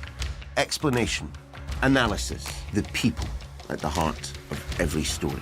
I'm Neil Patterson, and this is the Sky News Daily Podcast. So, by the end, we'll hopefully all understand what's going on in the world just that little better. Available wherever you get your podcasts. We arrive. A secret hospital hidden in the Myanmar jungle, treating the victims of this bloody war. This is Myanmar today. Its military rulers don't want the world to see, but we have. I fight for my own future. I fight for my generation's future. This is an actual crime. They don't care for that. Myanmar army is only a couple of kilometers away. So this is a major humanitarian disaster.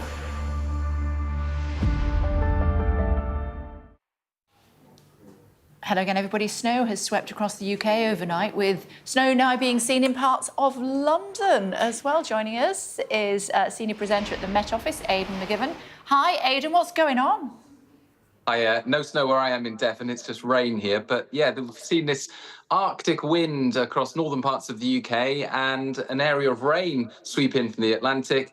And where those two air masses have collided, we've seen this area of snow overnight, most notably parts of Yorkshire, Lincolnshire, the Midlands and Mid and North Wales. That snow is sinking south, and so could be a centimetre or two of snow across some parts of South Wales, through central England and into the southeast during the rest of the morning. But mostly the snow will be over 150 metres. At lower levels, there'll be a mixture of rain, sleet and snow, and it's likely to mostly melt on roads at very low levels.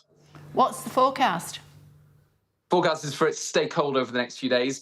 Increasingly, it will be northern and eastern and western coasts that will see snow showers. Plenty of sunshine inland, but it's going to feel very cold up until the weekend. And then in the weekend, we're going to see Atlantic weather return, so some very wet and windy weather moving in.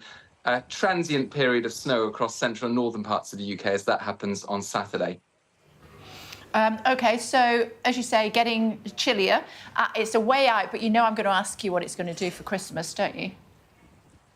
Way too early to tell, I'm afraid, Kay, but yeah, it's looking like a return to milder weather next week. So what we've got at the moment, no indication that we're white Christmas, unfortunately. Just remind me where this weather's coming from? At the moment, the winds are coming from the north across northern parts of the UK, but the rain in the south is coming from the Atlantic. In between, where those air masses have collided, we've seen some snow. OK, it's good to talk to you. Thanks very much indeed. Thank you.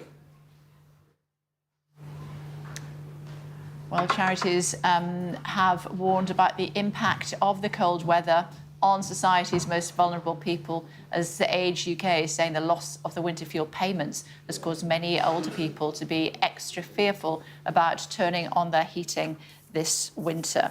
And to that end, Dennis Reid is here with us. Hi, it's good to see you. Thanks for joining us again. It's really not what pensioners want to see, is it? No, and I think the consequences of the government policy are now coming home. I mean, you've obviously got pictures of the Arctic blast.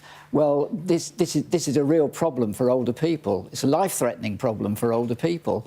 And as you say, charities have spelled out the consequences. The government don't want to talk about the consequences of the winter fuel payment cuts at all. 1.7 million households, according to USwitch, are not going to switch on their heating at all this winter. And of those that have lost their winter fuel payments, 49% say they're only going to heat one room in their house, and 43% say that they're going to wear outdoor clothing indoors during this winter. And that's an appalling state of affairs. Yeah, but the government would say in response to that, as you well know, Dennis, they would say those that are most in need have got other ways of getting that money. Well, that's nonsense. They don't want to talk about the consequences. All they ever say is we need to get more people on benefits, on pension credit. But I'm worried about the 3 million people just above the pension credit limit, because they don't get any benefits at all. They've now lost their winter fuel payments. They don't get the warm homes discount. They don't get the cold weather payments. They don't get council tax discounts. Those people are far worse off in many ways than those on pension credit, and they're getting nothing from the government, even though they're on such low incomes. But they earn enough, is what the government would say. Well, if you're on £219 a week, you don't get any of those benefits. I don't call £219 a week being well off. And there are so many people who have got small pension, a small private pension, which disqualifies them from pension credit. It's all those people that are really going to suffer this winter. When I was a child, which is a long time ago now, Kay, in the 1950s, most houses didn't have central heating at all. Most ordinary houses didn't have central heating at all. And it was quite common to wake up in the morning and have your bedroom window frosted on the inside. I remember really frosted well. On the inside. Me too. Well, this is what the government is now consigning the older generations to this winter. They're not going to change their mind, though. Well, they appear not to be changing their mind, but nobody agrees with it. They won't engage in a discussion about the consequences. Labour MPs locally won't engage with constituents about the consequences. But I've asked for a meeting with Liz Kendall, the Department of Work and Pensions Secretary of State, to call for emergency payments. Now, in Northern Ireland, they have already agreed that they're going to give £80 to every pensioner in Northern Ireland. Now, that's not enough, but at least it's something to tide people over. I think the UK government should be thinking of something similar. before the winter We've had those previously, haven't we? Emergency payments. We have had emergency payments before. We had them last winter, in fact. Energy support systems. So it could easily be done. They have all the records there. They could easily make sure that people aren't going to face these consequences this winter, which are really serious if you've got in health. And if they don't make these winter payments, these emergency payments? Well, there'll be excess deaths this winter. There is bound to be, because if you've got cardiovascular problems or respiratory problems, those situations are going to be made much worse. If you're scurrying around with one room heated in your overcoat, it won't make much difference, to be honest. And there's going to be real problems. And the NHS is going to have to spend far more money than what the government has saved on these winter fuel payments by picking up the pieces of this policy. OK, for now, thanks very much indeed. Thank you. Appreciate it, Dennis. So let's see if the government take that on board and make an emergency payment to pensioners who are struggling to keep warm, not least because of these images that you can see live for us from Shropshire this morning. The snow is falling and it's set to get colder throughout the rest of the week. Quick look at the weather for you. Arctic air reaching almost all parts of the country by the end of the day and remaining until the weekend. There'll be a fair amount of fine sunny weather inland, but it will be bitterly cold with daytime highs of just 3 to 5 Celsius with a significant wind chill in places. This morning, travel conditions remain challenging through central parts of the country after overnight snowfall. To the north, it's clear and frosty, while to the south, it's cloudier with rain, sleet and also snow. The last of the milder air is hanging on in the far southwest, but it won't be particularly noticeable in the strong gusty winds there. Team are here with me. They'll want to know about this breaking news that's just reaching us here at Sky Centre. It's a statement from Steve Reid and the Chancellor. Now, I've not got my glasses on. Can you read it for me? It says, farmers are the backbone of Britain and we recognise the strength of feeling expressed by farming and rural communities in recent weeks. We're steadfast in our commitment to Britain's farming industry because food security is national security. Going on to say it's why we're investing £5 billion into farming over the next 2 years, the largest amount ever directed towards sustainable food production, rural economic growth and nature's recovery in our country's history. Going on to add, but with public services crumbling and a £22 billion fiscal hole that this government inherited, we have taken difficult decisions. Didn't want to say that on the telly, though, did he? No. So they sent us a Home Office minister instead to talk about the farmers' protest, which is slightly bizarre. Yeah, I mean, that's a joint statement from Steve Reid and Rachel Reeves. You can see both their names at the bottom of the screen. And really, it's the fight back. It's the same line we've been hearing before, which is someone's got to pay something. We have money to find. There was a £22 billion black hole. We've got to find the cash somewhere, so we're going to have to take it from rich farmers. And what they're trying to say is we need to fund the NHS, we need to fund the public sector, we need to fund schools, and therefore people are just going to have to get on with it. Now, the difficulty is you can see from the amount of guests you've had on the show, Kay, and the way that they've spoken to you, they're not just angry, they're also quite afraid, I think, which is why they're so... militant in their protest today. They are afraid of what this might mean for their family, farm family legacy. And I mean, Victoria Atkins was really quite interesting speaking to you, and she was trying Shadow DEFRA, yes, she used to be Shadow Health, and before that she was Health, but she's now, Shadow DEFRA Secretary. And she was really arguing that actually there's a lot more nuance to this than Labour is perhaps suggesting, and that she just feels that there's a lack of understanding about the farming sector. And she kept talking about, she said it twice, this city-dwelling government, she said. She's saying that again and again. You know why she's saying that? Because she's trying to mirror some of the rhetoric coming from the Labour peer, Baroness Mallalieu, where she was talking about how this is just reinforcing the perception that Labour is, an urban party rather. Interesting, there are a lot of tractors. These are from earlier this year, I think March of this year. But the organisers have said, please don't bring your tractors today, but do come in your tens of thousands. Yes, I think they're very aware. You speak to farmers, they're very aware that they want to try and keep the public on side for as long as they possibly can. And at the moment, I feel as though the sense from them is that they feel they're getting quite good visibility and recognition of the issue without having to gum up the streets as we saw earlier in the year. And so I think they're going to try and do this by degrees. But we heard earlier, they also don't really want to ruin Christmas, but they're not saying they're going to stop. Now, the timing of what any extra action is TBD.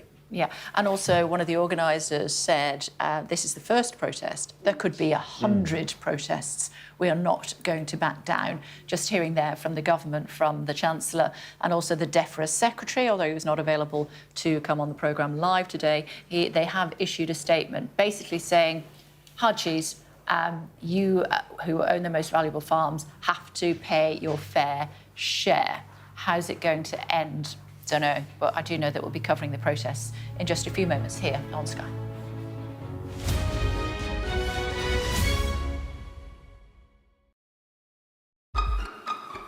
We've got your Sunday mornings covered. From the front page and the sounds of the streets to the voices of the people who make the major calls and big picture politics beyond Westminster. We'll put you at the heart of our story. A new start to Sunday. I'm ready. Are you? Join me, Trevor Phillips, Sunday mornings on Sky News.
Morning, everybody. It's 9 o'clock on the programme today. An Arctic blast is hitting Britain, but farmers insist they'll be out in force today for a major protest in Westminster.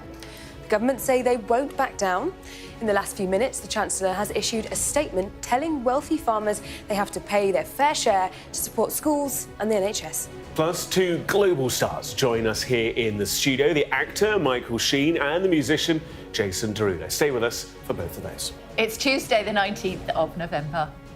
The farmers turned protesters flocking to Westminster over changes to inheritance tax.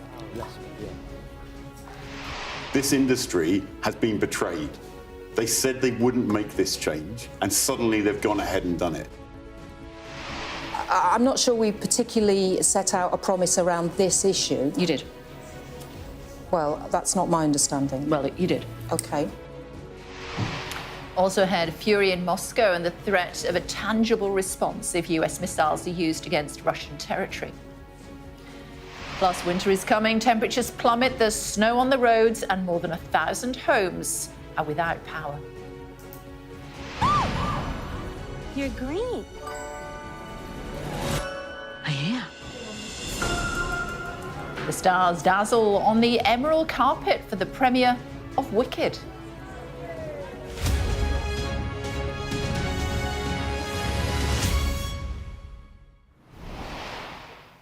Morning, thousands of furious farmers are making their way to Westminster to demand that the Chancellor scraps her 20% inheritance tax on farms valued at more than £1 million. Some farmers are threatening to go on strike and withhold meat and vegetables from supermarkets as a possible last resort. One told this programme they didn't want to ruin Christmas, but there are no promises for the new year. The government says they won't back down. In the last few moments, the Chancellor has issued a statement telling wealthy farmers they have to pay their fair share to support schools and the NHS. Just be aware of the panel on the left-hand side of your screen there. That's talking about the weather. Scan that QR code. The weather not putting off farmers, though, Dan, as they head to Westminster this morning, is it?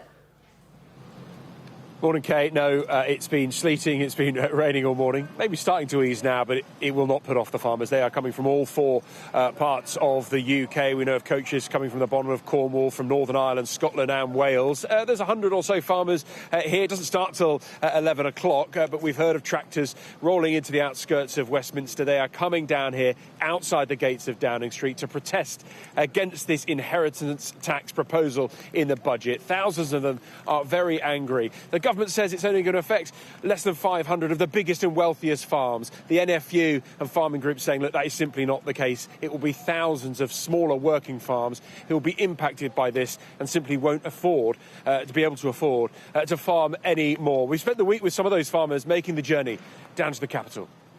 Come on, then. Come on. Cattle here have been looked after by Will's family since 1939. Come on! One day he hopes to hand the 500-acre farm in South Gloucestershire down to his son. But the government's new inheritance tax plans could make that difficult. We've probably buried our head in the sand a little bit about it. I think, back of a fag packet, rough estimates, tax is going to be north of £500,000. Will would get 10 years to pay that bill. Let's say that's £50,000 a year. You got that spare? It's more than our profit in any year that we've had in the last 10 years. Dad's saying, are we going to have to sell something? It's worrying. It's worrying. It's an additional worry that we didn't need. Will is one of thousands of farmers descending on London, angry at the government's proposals to charge 20% inheritance tax on farms over £1 million. For farmers like Will and thousands of others, this isn't just about a huge new tax bill. Many see it as yet another stumbling block to getting the next generation of farmers to take over in an industry that already feels like it's under attack. This isn't the first protest farmers have held this year. Hundreds rolled into Westminster back in March, angry at cheap imports. The National Farmers Union will gather 1,800 members to lobby MPs, but such is the level of frustration, many more are expected to protest on the streets. We in the NFU, we have a detailed job to do, which is to explain to government why this is wrong, not just for farming, not just for the countryside, but not just for our families, but for the economy in general. This is a bad tax and it's been badly implemented because it will affect growth and productivity in the country. The government says only the wealthiest of estates will be impacted, with 72% of farms unaffected, a calculation the union says is wrong. And so fourth generation, wow. Yeah, I know, I signed up to it in blood. It's why farmers like Will are leaving the countryside for the city to demand the government thinks again. So, Dan, demonstrations both inside and outside Parliament later on today, but the government say, sorry, you have to pay your fair share. What happens next? Well, we'll wait and see just how much of an impact this protest has. You can see them unloading the wheelbarrows, the hay bales. This is going to be the stage. Expect Jeremy Clarkson to speak along with Kevin Badenoch, the Conservative Party leader, later on this morning. Mini tractors over here. After the speeches, the farmers are all going to march down Whitehall, past Downing Street and around Parliament Square. Look, the NFU and the farmers here say, look, this policy has to change. And this is not just about, as I said in my report there, a big, huge new tax bill. This has been brewing for a long time. We had that protest back in March. It's about the cheaper imports. It's about food security. The fact of the matter is that you can go into a major UK supermarket and buy a chicken breast for £1, and it's come from Brazil, grown there, processed there, brought here. The supermarkets would not sell that if it was cheaper to sell British. And so this is a bigger conversation about where we get our food and does the public care enough to support the British farmers. So there's lots of little different facets to this argument, but here today the farmers want to send a clear message to the government, to the Prime Minister, who of course is not here at the moment in the country. You've got to reverse this budget proposal. You've got to scrap it because this will actually mean not only farmers can't provide the food, it will damage food security and it will really change the landscape of the countryside itself. OK, for now, thank you. Thanks a lot, Dan, updating us throughout the course of the day on that particular story. Of course, this morning, I challenged the government on claims of broken promises. That's after farmers accused the government of going back on a promise before the election last year not to touch inheritance tax. Am I right in saying that the DEFRA secretary, when he was in opposition, promised you this wouldn't happen? He did. He stood here a year ago, I think, at a conference in London and said that the government would not be changing agricultural property relief. He then reinforced that a couple of weeks later. This industry has been betrayed. They said they wouldn't make this change, and suddenly they've gone ahead and done it. There's a whole generation that have no way to plan that have been betrayed. The Chancellor is having to make difficult decisions, and she set those out in the budget on the 30th of October. Even though you previously promised before you were elected that you wouldn't do this? I'm not sure we particularly set out a promise around this issue. You did. Well, that's not my understanding. Well, you did. OK, well, it's not my understanding. And so I think you broke your promise? I think the Chancellor's been very clear that she is not breaking promises that she made in the manifesto. But you promised before the election that you wouldn't do this, specifically this. Steve Reid promised actually last December that you wouldn't do this, and you have. So you've broken your promise. Well, I don't accept that. OK. So, where does that leave us? Well, we've now had this statement, joint statement from the Environment Secretary, Steve Reid, and the Chancellor. And they've put this statement out. I'm going to summarise some of it because it's quite long. So they basically say, farming is the backbone of Britain. We're steadfast in our commitment to Britain's farming industry. They then go on to talk about what they're investing in the farming industry. And they also then say, they go on to the economic inheritance and the £22 billion black hole. And then listen to this. This is the last line of the statement. The reforms to agricultural property relief ensure that wealthier estates and the most valuable farms pay their fair share to invest in our schools and health services that farmers and families in rural communities rely on. So what they're arguing there is essentially somebody needs to pay for this. We're going to have to find the money somewhere, so it's going to have to be the richer farmers. And what they're arguing is trying to tell farmers it's your community that you're actually going to be investing in because your community need money for funding health and schools in your rural areas, and therefore you're putting this money in inheritance tax in order to benefit the local community. That is the argument. The difficulty, obviously, is farmers are going to hit back at that and realistically say there will be no community left. If you destroy all of these family farms, you're going to end up with people going, I don't know, to the cities perhaps. And we already see in other countries a kind of age decline in rural communities where there's less and less children, and we've seen that in places like Italy and Spain, for instance. But that's a bit of a side point. But it's interesting that they've put this statement out. It's really them trying to defend, justify and kind of fight back, retaliate to the amount of protests, strength of feeling, the amount, even just on Sky News, the guests we've had talking about their own experiences, and obviously the opposition, the Lib Dems are massively against this, as well as obviously the Tories are against this, even the Reform Party is against this. So different parties on the political spectrum, as it were, seeing this as a massive weakness weakness for the Labour Party, trying to argue that this is short-sighted and they don't understand the industry well enough. OK, just to point out for viewers who are just joining us, this is the stage, the makeshift stage that is being made outside number 10 Downing Street, although the Prime Minister is not there. He's over at the G7, I think. But certainly Rachel Reeves, I'm guessing, is at home, and they want to make the point that this has to be reversed. Something else that has been reversed is the winter fuel payment, but in Scotland.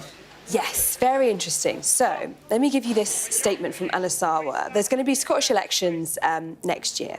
And what Anna Sarwar is promising is if Labour win those elections in Scotland, they will reverse the winter fuel payment. Yeah, I should just clarify that, shouldn't I? When I said that they've changed their mind, it's the Scottish Labour that have said that. Scottish Labour, yeah. indeed. Yeah. Yes. Sorry about that. No, it's fine. So let me read you some of the statement. It says, Scottish Labour government will reinstate the winter fuel payment for pensioners in Scotland. They talk about the winter fuel payment was supposed to be a devolved benefit this year and there was additional resources. They go on to talk about basically that the SNP gave that power back to the DWP, so kind of central government back in Westminster. And what Labour in Scotland specifically are saying is that they would take that devolved power back, which would give them the ability to then reinstate the winter fuel payment. So if they win those elections, that's what they will do. And then those pensioners in Scotland will then will then receive the winter fuel payment. You end up with a situation where pensioners in Scotland will get the winter fuel payment as well as, free prescriptions and other things that they get, buses, that they won't necessarily get in England, which is interesting considering it's one party. Now, I know these pictures are from up north because whoever's just been posting them is in shirt sleeves. Even though it's freezing around lots of the country, Amelia. Oh, wow. It absolutely is. Morning. Well, we've got some pictures there, yes, of one lonely arm reaching out into the snow. But we are being told by the Met Office to expect disruptive snow across many parts of the UK. This is in Buckinghamshire, actually, so it has reached quite far south. And the Met Office is saying we will see snow and ice across many parts of the UK. And we have 3 weather warnings in place at the moment. These are yellow warnings. Look at that. Someone's been having some fun this morning. But those yellow weather warnings are in place in northern Scotland, northern England, parts of Northern Ireland, the Midlands and northeast Wales, and we understand that they should finish at around 11 a.m. And there we have little Carlos, who is enjoying maybe his one of his first snow adventures by the looks of it. But of course, obviously, when we have these types of weather conditions, anyone using the roads or the trains has to be extra careful. Yeah, the Met Office is saying in places that are worst affected, you could see 20 centimetres of snow falling. And they haven't been specific about which areas because, as you might expect, it is quite difficult to specifically predict where snow will fall. But in England, they have named Derbyshire as one area.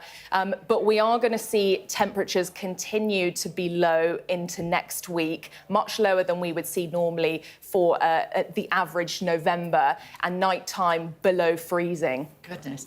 If you want to, warm. Yeah, exactly that. If you're up north, you need to put your long sleeves on, don't you, really? Thermals. Yeah. Do send us your pictures if you would like to. It's going to be cold over the next few days, so we'll show you where you can send them and we'll share them with our viewers. And don't forget that QR code on the left-hand side of your screen there will give you the very latest update on this Arctic blast, how long it's going to last and where it's going to hit the hardest. Ladies, thank you very much indeed. In the last few moments, we've heard from the Prime Minister. He has tweeted, and this is what he said. Today is the sobering milestone of 1,000 days since Putin's illegal invasion of Ukraine. As the people of Ukraine continue to bravely defend their sovereignty, the UK's commitment to them remains ironclad.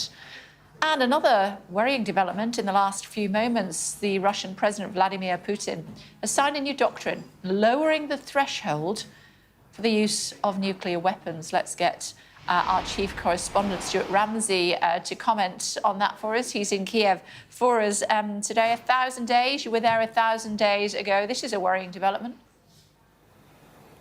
It is a worrying development to a degree. I have to say, Russia has always had fairly strict protocols over when they can or cannot use nuclear weapons. And if you take the most basic one, is where they're actually under threat of invasion. There's been much talk about lowering those thresholds, and it now appears down to whether they're actually being attacked.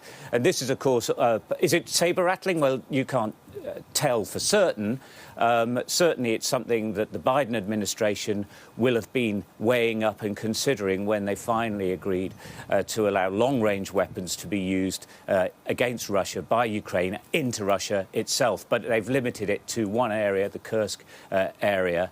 And so it's not quite what the Ukrainian government wanted, but it is definitely, certainly Moscow is taking this way, as a ratcheting up of the ante, if you like, because they are now able to fire into Russia itself. I think the analysis has always been that there will be a lot of sabre rattling from Russia, and there has been throughout this conflict, with Western powers at least arming the Ukrainian military.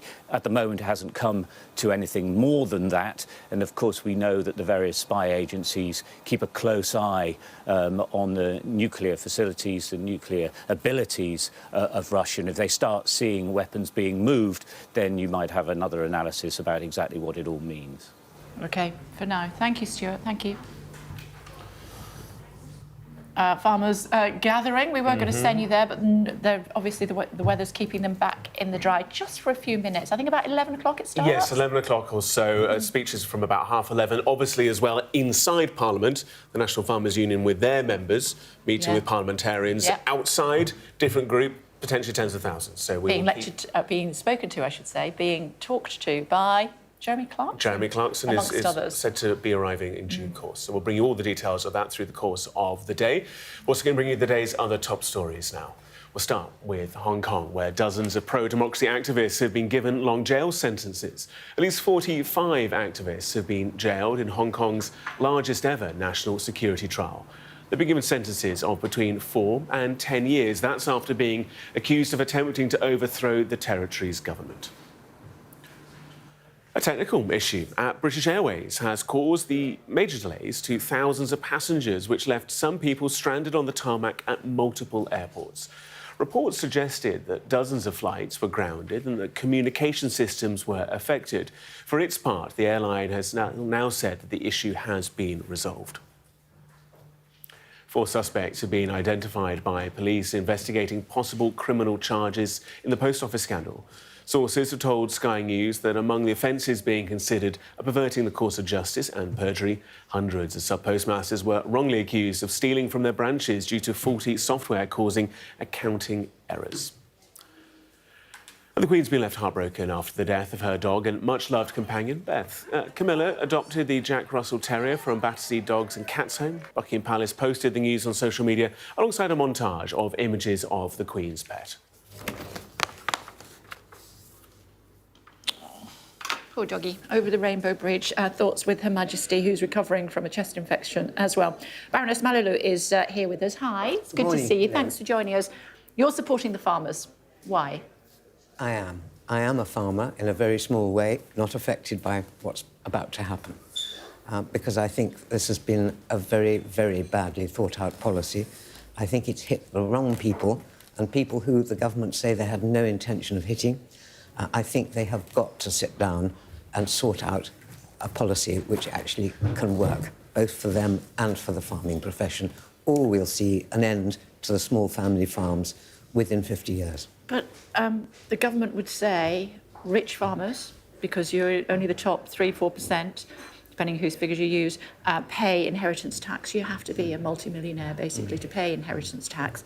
And that's why they have to pay their share in order for us to be able to maintain the NHS, schools, etc. Well, the government is saying rich farmers, and when they're pressed about it, they say what they want to do is catch the people who used to buy land and still do in order to avoid paying inheritance tax, but with no intention of farming it themselves.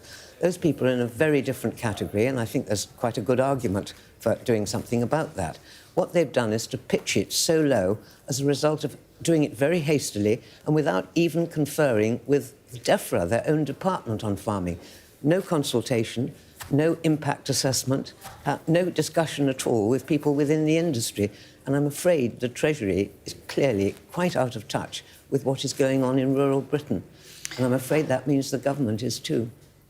Goodness. Expand on that for me, please. I can. I think, very sadly, our party has become urban. I remember as a child going to Nye Bevan's farm in the Cotswolds, Jim Callaghan had a farm, and if you ask people of slightly older generation who's the best agriculture minister ever, they would say Tom Williams, Labour. We used to be the party of the country. Now, I'm afraid, look at our MPs. We have a new batch, I'm hopeful, a new batch of people, 70 to 100, I'm not sure the exact number, 100, I say 100. I'd like there to be more. I hope they'll find their voice on this, and I hope they are the start of an increase in Labour representation in the countryside. But if Labour sours off the rural community, it's also souring off the nation, because the public as a whole, right across party, are behind the farmers. They watch Clarkson, they watch the shepherdess, they watch the lambing on the television. They know these are the hard-working people who Keir Starmer promised would not be affected. And they are being. Just to clarify, Baroness, when we say 100, it's 100 new MPs that represent agricultural constituencies, or at least part of the constituency is agricultural. And many of them will be meeting farmers in the House of Commons later on today. Let's see what happens as a result of that. Where do you see this ending? It's got to end in one way, and that is the government sitting down. They're not going to do U-turns. No one's unrealistic. Of course, it would be very bad, difficult. But they've got to sit down with the whole profession, the profession I call it. You can call it an industry, whatever you like. You can call it men and women with children whose families and homes are hit by this. They've got to sit down with their representatives and work out how to achieve what they intended in the first place, to hit the investors who don't intend to farm themselves. And they've got to do something about tenant farmers. So you accept that that is a loophole that does need to be closed, that aspect of it? I personally do. Some people would say there are all sorts of good reasons why it shouldn't. I wouldn't. I think those people should be paying. They're trying to avoid it. They're not farmers. They're not intending to farm. They're intending to avoid tax, and I think that's fair enough. But the government has pitched this too low. They've used, I'm afraid, poor data. They haven't consulted. They haven't looked at the consequences. They're now, of course, defending like mad what they've done, as governments do. But a good government would actually say, there is a problem here. We do need to sit down and go through this and really work it out in the way it should have been done properly. So what's your message to the Chancellor this morning? Well, I'm very sorry to see this morning all sorts of things about the farmers have got to pay for the NHS. This is a very small change in taxation. About 500 million? Yes, which is small in terms of taxation, very small. It would pay for less than a day of the National Health Service if it were to happen. But those big farmers who they say they want to get money from are the very ones who will go and get the advice and find ways around it. Or they'll sell their land holdings, and the tenant farmers who are there now will lose their farms. They promised tenant farmers that they would not be affected. They are some of the most directly affected by this. It's a botched policy. I'm convinced that Downing Street know that it's wrong. Are you convinced that they'll change? I'm convinced that they will have to change, or they will see the results in a souring off of the countryside, which happened once before and put them in opposition for 14 years. Do you support any disruption of the food chain? I don't think it helps demonstrating to sour off the public, and I don't think it helps to upset the police, and which is why today's demonstration, I think, has made every effort to ensure that doesn't happen. I think governments of every sort need cooperation, and they need goodwill, and without it, I'm afraid, other policies are bound to be affected. I don't think we should starve people. I don't think that's right. But I think the government has to accept the people they're hitting produce 60% of our food. And Henry Dimbleby, when he did the food strategy for the country, which was hailed as wonderful, said we've got to up that in order to ensure we can withstand global pressures. Food security. Absolutely. And look what's happening out there in the rest of the world. Insecurity there certainly is. We are going to need those people, and once they've gone, as the Prime Minister himself said, they won't come back. Yeah, and I'm sure, Baroness, that you are greatly saddened at the news of at least 4 deaths as a result of this announcement. I've seen people in my area, Exmoor, in tears. They've come with pictures of their children. That's what's being hit. I don't think it was the intention of the Treasury or of Rachel Reeves. I think she had no such wish. But that's the consequence. She's made an ill-informed mistake? I'm afraid she's been misinformed. and I think that the Prime Minister must have been too, because he, I think, genuinely meant it when he said that I want to look after working people. These are some of the hardest working people there are. And also, his shadow Environment Secretary, right up to the election, was saying this policy is not even in our contemplation, and those are his words. Yeah. And he said it publicly, he said it privately. He reassured these people. He did. No government should betray promises like that. That's why we got rid of the last one. I did put that to the government minister this morning, who categorically denied that that was the case, but there we are. It's good to see you, Baroness. Thank you very much indeed for joining us. Thank you. Still to come on the programme for you this morning, angry farmers converge on Westminster this morning. We'll look closer at the financial hit they're protesting over. Joined by the actor Michael Sheen at 9:40.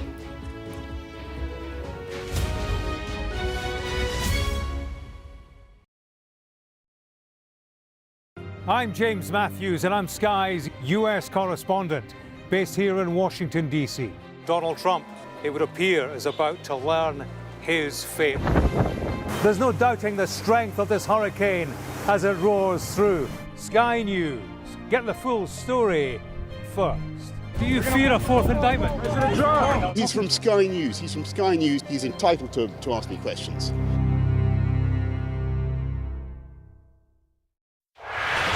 In politics is at an all-time low. What's going wrong and can we fix it? It's from Liz. She wants to know, why is there still no sign of the Labour Party electing a woman as leader? It's sort of embarrassing. You know, it takes a very strong man to be leader, but it takes an even stronger man to support a woman for leader. If you want to be mean to politicians, like, crack on. The activists that go out and make elections happen, I kind of feel like just don't be horrible to them. Be polite to them in the same way that they're polite to you. Keir Starmer has got us into government with a big majority. He was completely clear before the election that he wasn't going to be able to do the two-child benefit policy, but I wouldn't be surprised if it isn't an early thing that comes along. I went up to Gordon Brown and said, hello? No, yes, where is it? I said, found all these Tory candidates breaking land. Let me see it. This is brilliant. Welcome to the world. Our new podcast, starting now. It's very exciting. Every week we'll be reporting from the world's trouble spots. We get to hold those in positions of power accountable, and we get to ask the questions that the audience, the listeners, want to know about. And that's why it is so important that people tune in, come along for the road, come along for the journey. It'll be fun.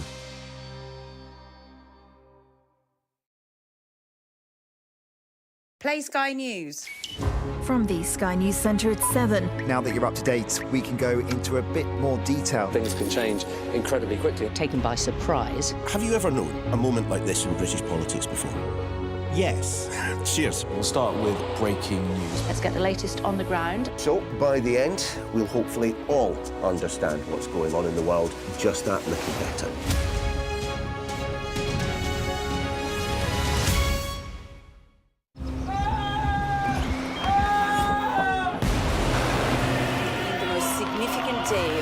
Conflict. They keep telling us that they want aid. And this is what's left of it. Tanks, heavy vehicle.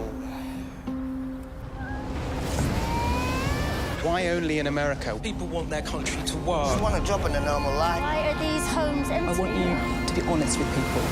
That has happened within minutes. Sky News, the full story first. Free wherever you get your news. Hello again, everybody. Welcome back.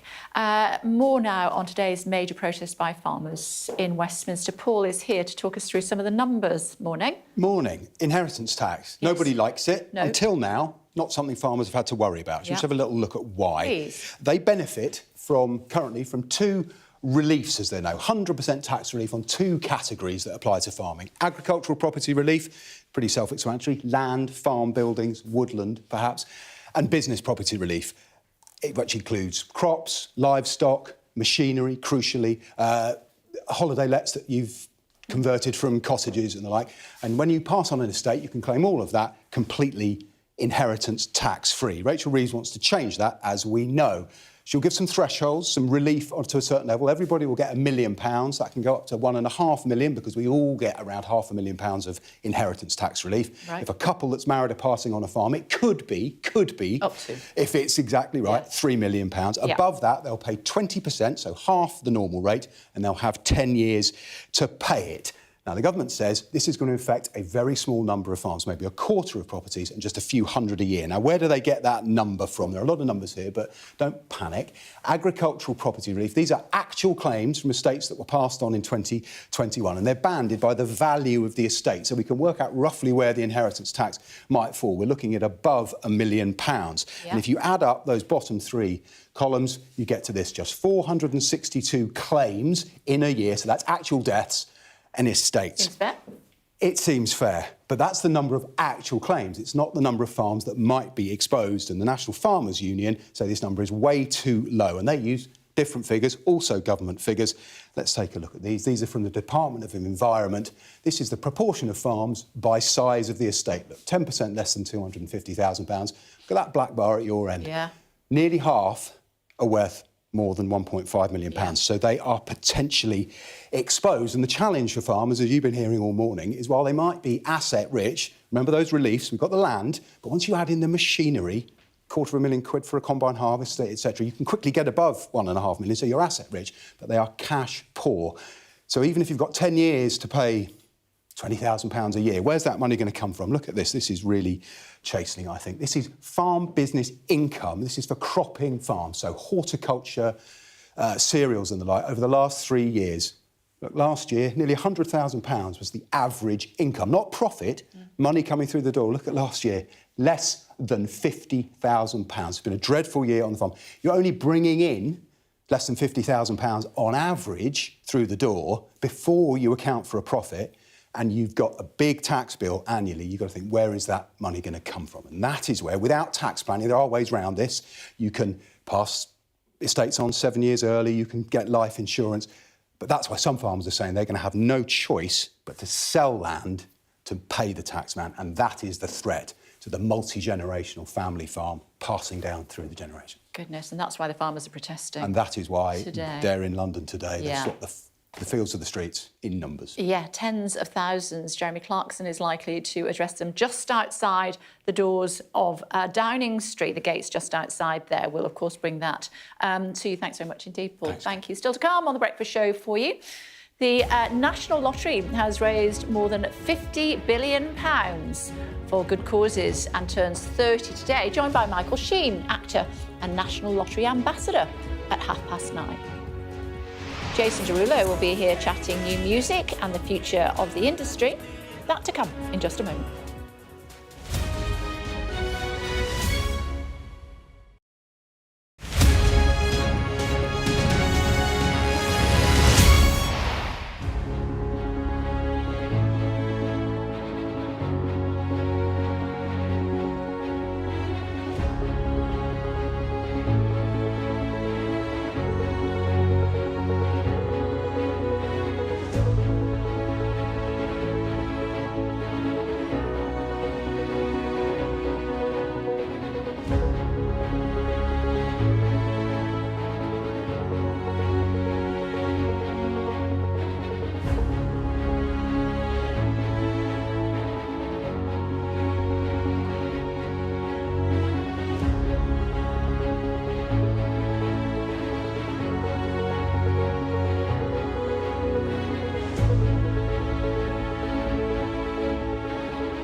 everybody, welcome back to the Breakfast Show here on Sky News. Farmers are out in numbers today. Absolutely, Kay, yeah. So taking to the streets of Westminster, we're going to be seeing farmers protesting those new inheritance tax rules, but also we're going to have an NFU organised mass lobby in Parliament with MPs and ministers, specifically lobbying MPs to try and get the government to change its mind. And also, with that protest in Whitehall today, there's going to be a speech from Ed Davey, the leader of the Liberal Democrats, around midday-ish. He's going to be addressing the protest and the crowd. We know the Lib Dems are massively against this policy, and also a member of the NFU that you spoke to earlier said that Kemi Badenoch was also going to be making an appearance there. We haven't had it confirmed from her team whether she will be speaking or addressing the protest as such, but they have said that she will be there, so it'll be interesting to see the kinds of faces that pop up today outside in Whitehall. And I think, obviously, you know, the government are under incredible amounts of pressure on this policy at the moment. And interestingly, Baroness Mallalieu, that we were speaking to just a few minutes ago, had a lot to say about her own party and how, from experience and from those, she said, you know, those in her area coming to her in tears about this, she feels that actually the government just hasn't understood what is going on and that they are going to have to change that threshold or something in order to make it more palatable and livable and workable for farmers. I think the other thing that really strikes me is that let's work on the hypothesis that... Can I just apologise for the swearing that we just heard there in the background? Go on. That if we do work on the basis that farmers do end up having to pay this inheritance tax, do end up closing their doors and having to sell up, you think of the UK, 70% of the UK is farmland. Lots of this country is built economically for lots of communities on farms, whether that's working with the farrier or the local slaughterhouse or haulage companies. If farms are affected, there's then that trickle down through huge swathes of the rural economy because they are buying in from so many, very often self-employed businesses as well, small businesses that are hugely vital to rural economies, hugely vital to the national economy. And that's the threat. It's not just to farms, it's to the wider economy across Scotland, Wales, Northern Ireland, obviously England as well too. So it'd be interesting to kind of hear from other parts of that sector as to what their concerns are if farms go under. Yeah, of course, covering that for you. The speech is 11:30, midday. Of course, you'll watch them live here on Sky News. Before that, though, we're going to bring in Michael Sheen in just a moment to talk about the National Lottery. But first, let's look at him in action. Good evening. I shall resign the presidency at noon tomorrow. This is an historic day, the only time a president has ever resigned from office. New about the Watergate cover-up. The man who has committed the greatest felony in American history will never stand trial. What was that like? Wow, it was extraordinary. Yeah? To be recreating that interview. I've done a couple of big interviews now. Yeah. We've actually got his son with us as well. Oh, really? Wilf, yeah. You there, Wilf? Indeed. Hi, Wilf. How you doing, Michael? Good to see you. Oh, good to see you. How are you? Very, all the better for seeing you, Dad. No, it's a bit weird to me. That. Yeah, well. We used to make that joke. Poor old Michael had to endure it for the years he inhabited Dad. Well, it was a bit odd to do it now, years after Dad's left us. But it was a role, Michael, you had to play for an awful number of years. It was, and I'll never forget meeting your dad for the first time after he'd just seen the play, because we started doing it as a play. I remember. And I remember coming down to the bar, and he was standing there, and he looked quite shaken by the experience. And I said, how was it? It must have been strange. And he said, in the words of Yogi Berra, it was like deja vu all over again. And I always remember that. And then I got to meet him, you know, many times after that, and became very, very fond of him. Yeah. We're going to chat to you in just a second, actually, Wilf, but stand by if you would, because Michael's here to talk about the National Lottery today. Yeah, today is, unbelievably, the 30th birthday of the National Lottery. Believe that. It seems like yesterday. 1994. And over those 3 decades now, they have raised £50 billion to go towards good causes all across the UK. So hundreds of thousands of projects that have been funded by the money that has come from it. And as part of the celebration, they're highlighting 30 game-changing moments, they're calling it, over those 3 decades that have been able to happen because of the funding. And one of them, I'm very proud to say, of those game-changing moments is the Passion that I performed in Port Talbot in 2011. So I feel very proud to be a part of that. Tell us about it. Oh, well, it was life-changing for me. That 2011, it was the first year of the National Theatre of Wales, and I created and co-directed and starred in this production that was one performance, a single performance, that lasted non-stop for 72 hours all over the town of Port Talbot, my hometown, and involved thousands of local people to put it on. And then thousands upon thousands of people came to Port Talbot over those 3 days to come and see what was going on, and eventually they became part of it. And it changed my life in all kinds of ways, but it changed the lives of everyone who was involved in it in some way. One of the reviewers who wrote about it said that for that weekend, Port Talbot was the happiest place on earth. And it seemed to kind of act as a catalyst and galvanised a lot of things after that in the town. People started businesses up, people talked about how they were inspired by what happened and started their own projects. And that's sort of typical in a way of what the National Lottery funding has been able to do. It's not just these big game-changing moments, but it's life-changing for the people who get involved. And across the whole of the UK, it is it's sometimes in a hidden way, you don't know about it. They've been able to, that funding has been able to be a catalyst for the ripples of effect that have happened in communities with innovative projects and all kinds of a knock-on effect. And it creates such a sense of national pride, I think, and community spirit, And so my involvement with the Passion ultimately led to me moving back to Wales, living there, it's where I live now, and getting more and more involved in those sort of community projects, the kind of thing that the National Lottery has funded. And it's sort of changed my whole focus, really, now. The acting work sort of pays for trying to do the same sort of thing, get involved, start projects, fund, support people who are already out there doing things. And so it's been life-changing for me. I remember it being a big challenge, actually, when John Major, the then Prime Minister, tried to... It was during his reign, wasn't it? And there was much upset by many people who thought, no, we don't want to do this. We don't want a national lottery in this country. But look what's come from it. I know. I mean, I was one of those people. I remember in '94 thinking, what's this? What's going on? But then as you started to find out what the money was going towards to help and support, it completely changed my whole view of it. And now, when you look back at all those moments, those 30 game-changing moments, things like the Angel of the North being unveiled, near Gateshead, the Aidan project in Cornwall, yes, I knew that. Huge projects like that. But then sporting events, the Millennium Stadium, Dame Tanni Gray-Thompson winning 2 gold medals in the 2005 Paralympic World Cup in Manchester. Even up to the Eurovision Song Contest in Liverpool, last year.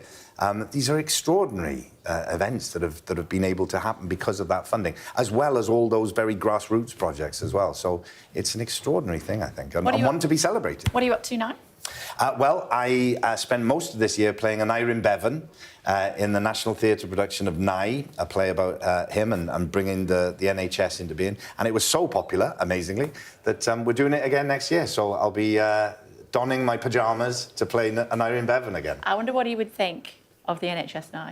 Well, I think he would probably feel like there has to be just as audacious a vision to reimagine, the whole NHS, based on the principles that he founded it on. But I think it does need to, be fit for purpose for now, for the needs of society now. Do you get involved with politics? Well, in and out. Working on the Passion, that was sort of what opened my eyes to a lot of things. Seeing what was going on in my local community that I had no idea about, the sort of organisations that were there to support people, and seeing how little money they had, how little support they had, and how much they went unnoticed. It really made me kind of go, well, I want to be a part of that. I want to be a part of supporting that. And inevitably, you start to see the big picture, and it inevitably becomes part of a political vision of things as well. So, I come in and out of it. OK. And 30 years' time, how do you think we'll be talking about the lottery then? Well, it would be amazing to think that in another 30 years to look back and go, look at all these things that have happened. You know, you look at the past 30 years and the amazing projects, the amazing transformation of certain areas and communities that have happened because of it. It'd be amazing to think that that could carry on for another 30 years and get even bigger and better, I hope. Yeah, everybody's thrilled that you came in today, so thank you very much. Oh, it's a pleasure. It's going to take you a while to get out because there'll be so many people wanting selfies with you. Oh, thanks for taking the time. Thank you. Really appreciate it. Thank you. Wilf standing by for us, as I said. Wilf, I'm guessing you're going to be talking about the farmers today. We of course we are, Kat. I'm just going to say very quickly, though, about Michael, because it came across there in that interview. There were so many people I got to meet, famous people, important people growing up, who might have been lovely if Dad was standing next to me, and then less so if I encountered them again. And Michael is the opposite of that. He just always was so nice and charming to my brothers and I and our friends and all that. And it's not always the case, as you know as well. We won't name and shame the others, but he's just such a nice man. Great to see him on there. Thank you,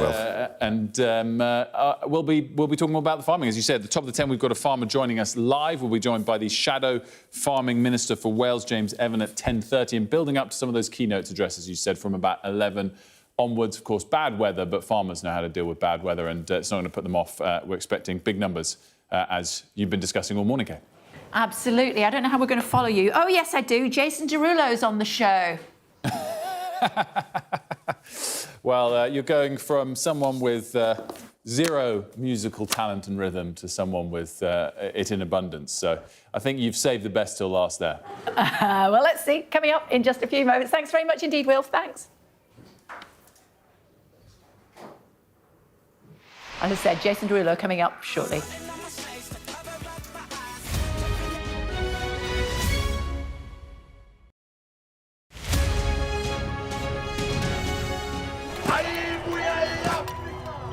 It's like a football final with only one team on the pitch.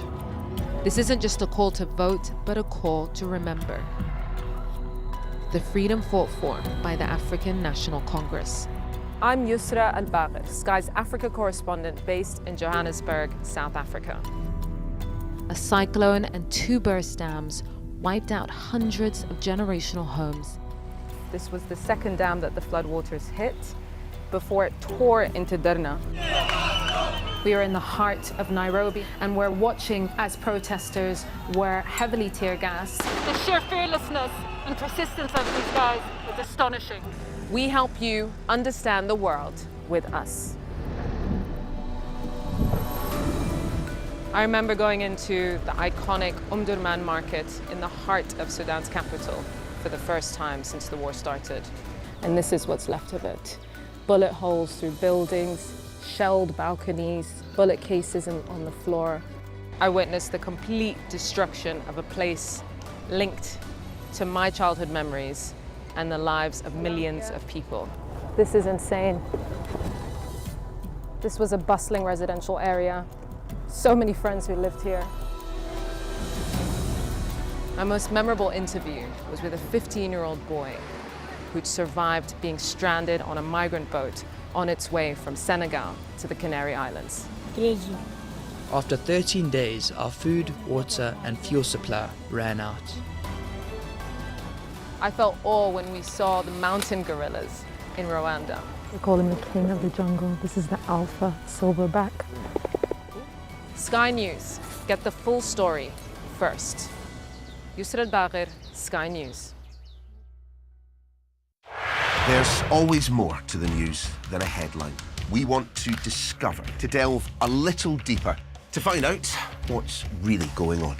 Explanation, analysis, the people at the heart of every story. I'm Neil Patterson, and this is the Sky News Daily Podcast. So, by the end, we'll hopefully all understand what's going on in the world just that little better. Available wherever you get your podcasts. We've got your Sunday mornings covered. From the front page and the sounds of the streets to the voices of the people who make the major calls and big picture politics beyond Westminster. We'll put you at the heart of our story. A new start to Sunday. I'm ready. Are you?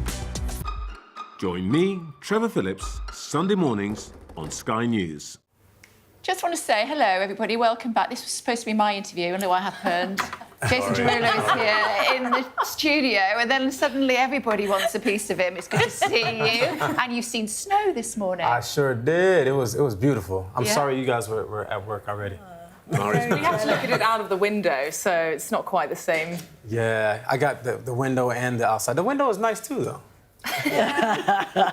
Talk to us about being a TikTok star, amongst other things. Yeah, you know, it's a crazy turn of events. The pandemic happened and I had all this time, you know. We were all trying to figure out what to do with our time. And for me, I found TikTok and I started to post 6 times a day because I wanted to figure out exactly how to social media. So it was an experiment to try to figure out what made people tick, what made people want to... Yeah. Wow. That was good. That was good. That was good. This early in the morning. Wow. But yeah, I figured it out. And yes, it's been fun ever since. It's become another kind of platform to you know, say and do whatever I want to do. But it's fair to say, though, that politicians in your country are less of a fan of TikTok. Does that concern you at all, that there's ever the potential that it just gets banned in the United States? I mean, I personally don't see it getting banned, but, I mean, if it was banned, I mean, there's a lot of other sites that I think are great as well, you know? So it's not like, you know, we won't be able to thrive without one app. I think we have, like, 10 apps. I mean, if you go through your phone, like, you got Instagram, you got Facebook, you got Snapchat. All the kids are using Snapchat, by the way. Snapchat is like the new craze. So I used to use Snapchat, and then it kind of died a death. Yeah. And now it's come back, and I'm... In a major way. Yeah, I can't keep up. I can't keep up. Same. Yeah, I don't really use Snapchat anymore, to be honest, but it's too many. It's just too many platforms. There's another one that's just launched as well. I just can't keep up. Blue Sky. Yeah, that's it, yeah. About Blue Sky. Do these apps change the way, or have they changed the way that you produce music? In some ways, you know, when people used to ask me that, I would say not at all. But that's not all the way truthful because I'm always looking for new sounds, right? I'm always looking for something that sounds new. New producers that have something that we've never heard before. Music that's from other countries that I think will be pulverizing to bring to the masses. And TikTok makes that easier sometimes because, you know, you can hear something that you probably would have never heard of before because TikTok brought it to the forefront. How do you protect your music, though, online? How does that work? Because if you've got your music going out on social media platforms, how do you sort of protect your content, if that does... I don't know. So if you create a work, I mean, it's your work. You own the work. So another person can't make money off of your work unless you give them permission to. Do you worry about AI? Because my husband's a musician, and a lot of his colleagues worry about, you know, for instance, like library music and stuff, that it will all just be created by AI, and then we'll get to a point where we don't really know what's real, what's AI. Does that worry you, or do you embrace that? I will embrace it. It's not good enough yet. But when it is good enough, I will embrace it because I just feel like with my wealth of knowledge of music, I can utilize different tools to make the music that much better or just have more ideas. I think you have to utilize it just like everybody else utilizes it as a tool to progress. You know, just like Google, right? Just because, I mean, we all have brains, but I mean, we all go to Google to figure out something that we don't know. Yeah. It's just like for writing a song. If I'm having a day where I kind of have a vibe and I know what I want to write about, I can type in my vibe and then maybe AI will give me, you know, 6 different options of something cool, and then I work with that option. Yeah. You know, just utilizing it as a tool, not as a crutch. You know, I think, you know, if you're able to do that, I think music will still have its integrity. Are you happy, or are you looking forward to working with President Trump for the future of music in the US? Working with him on the music end? Yeah. Collab? You know, yeah, just do a little feature that would Trump. be a Trump anthem. I mean, he's a great dancer. Yeah, he got some moves, for sure. He got some moves. But no, you know, everything is up in America right now. I think our trajectory, it looks good right now. So, you know, hopeful, very hopeful. He's dodging that one. New music in the works? Definitely. I have a song with I just got what you just said. I have a song with Sia coming out December 6th, which I'm really excited about because I've been wanting to work with Sia forever. Is it a Christmas song? It's not a Christmas song. Okay. It's actually a Brazilian funk song produced by DJ Luca, who created this amazing Brazilian funk track that both Sia and I are on. So it's a crash of worlds that I think is really, really cool. Is it like baile funk? It is baile funk. I think it's called Brazilian funk. Okay, Yeah, fine. yeah. Because Brazil's from a particular region. Baile funk is from the north of Brazil. She's I'm showing trying off now. She's trying to just figure showing out off. if it's... Yeah, we should just- I'm excited. I want to hear it. Yeah, it's I want to super hear sick. it. It's actually a snippet of it is actually online, so the TikTok is going crazy with it already. So you can. That's it from us. We bring you everything here on this programme. We'll see you tomorrow from 7. Do hope so. Bye-bye for now.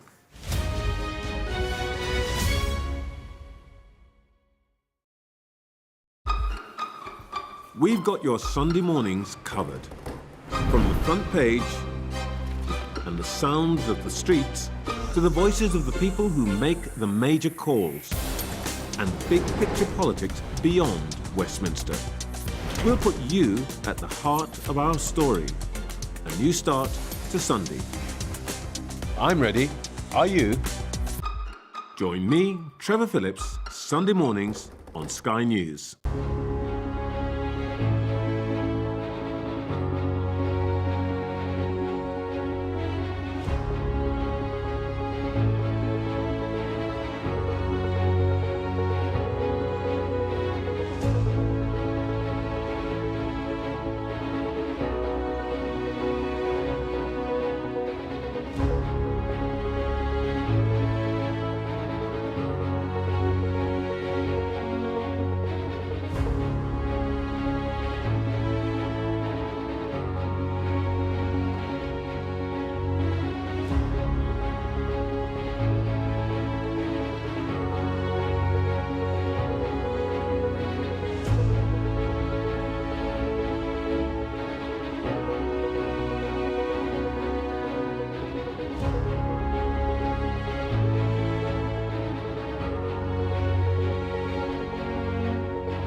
This is Sky News Today with Wilfred Frost. It's 10 o'clock. Your headlines. Farmers take their inheritance tax protest to Westminster, calling for the scrapping of controversial changes announced in the budget. We're live at the demonstration opposite Downing Street as the government is accused of turning its back on the industry. This industry has been betrayed. They said they wouldn't make this change, and suddenly they've gone ahead and done it. Also today, Vladimir Putin lowers the threshold for Russia's use of nuclear weapons on the 1000th day of the war in Ukraine.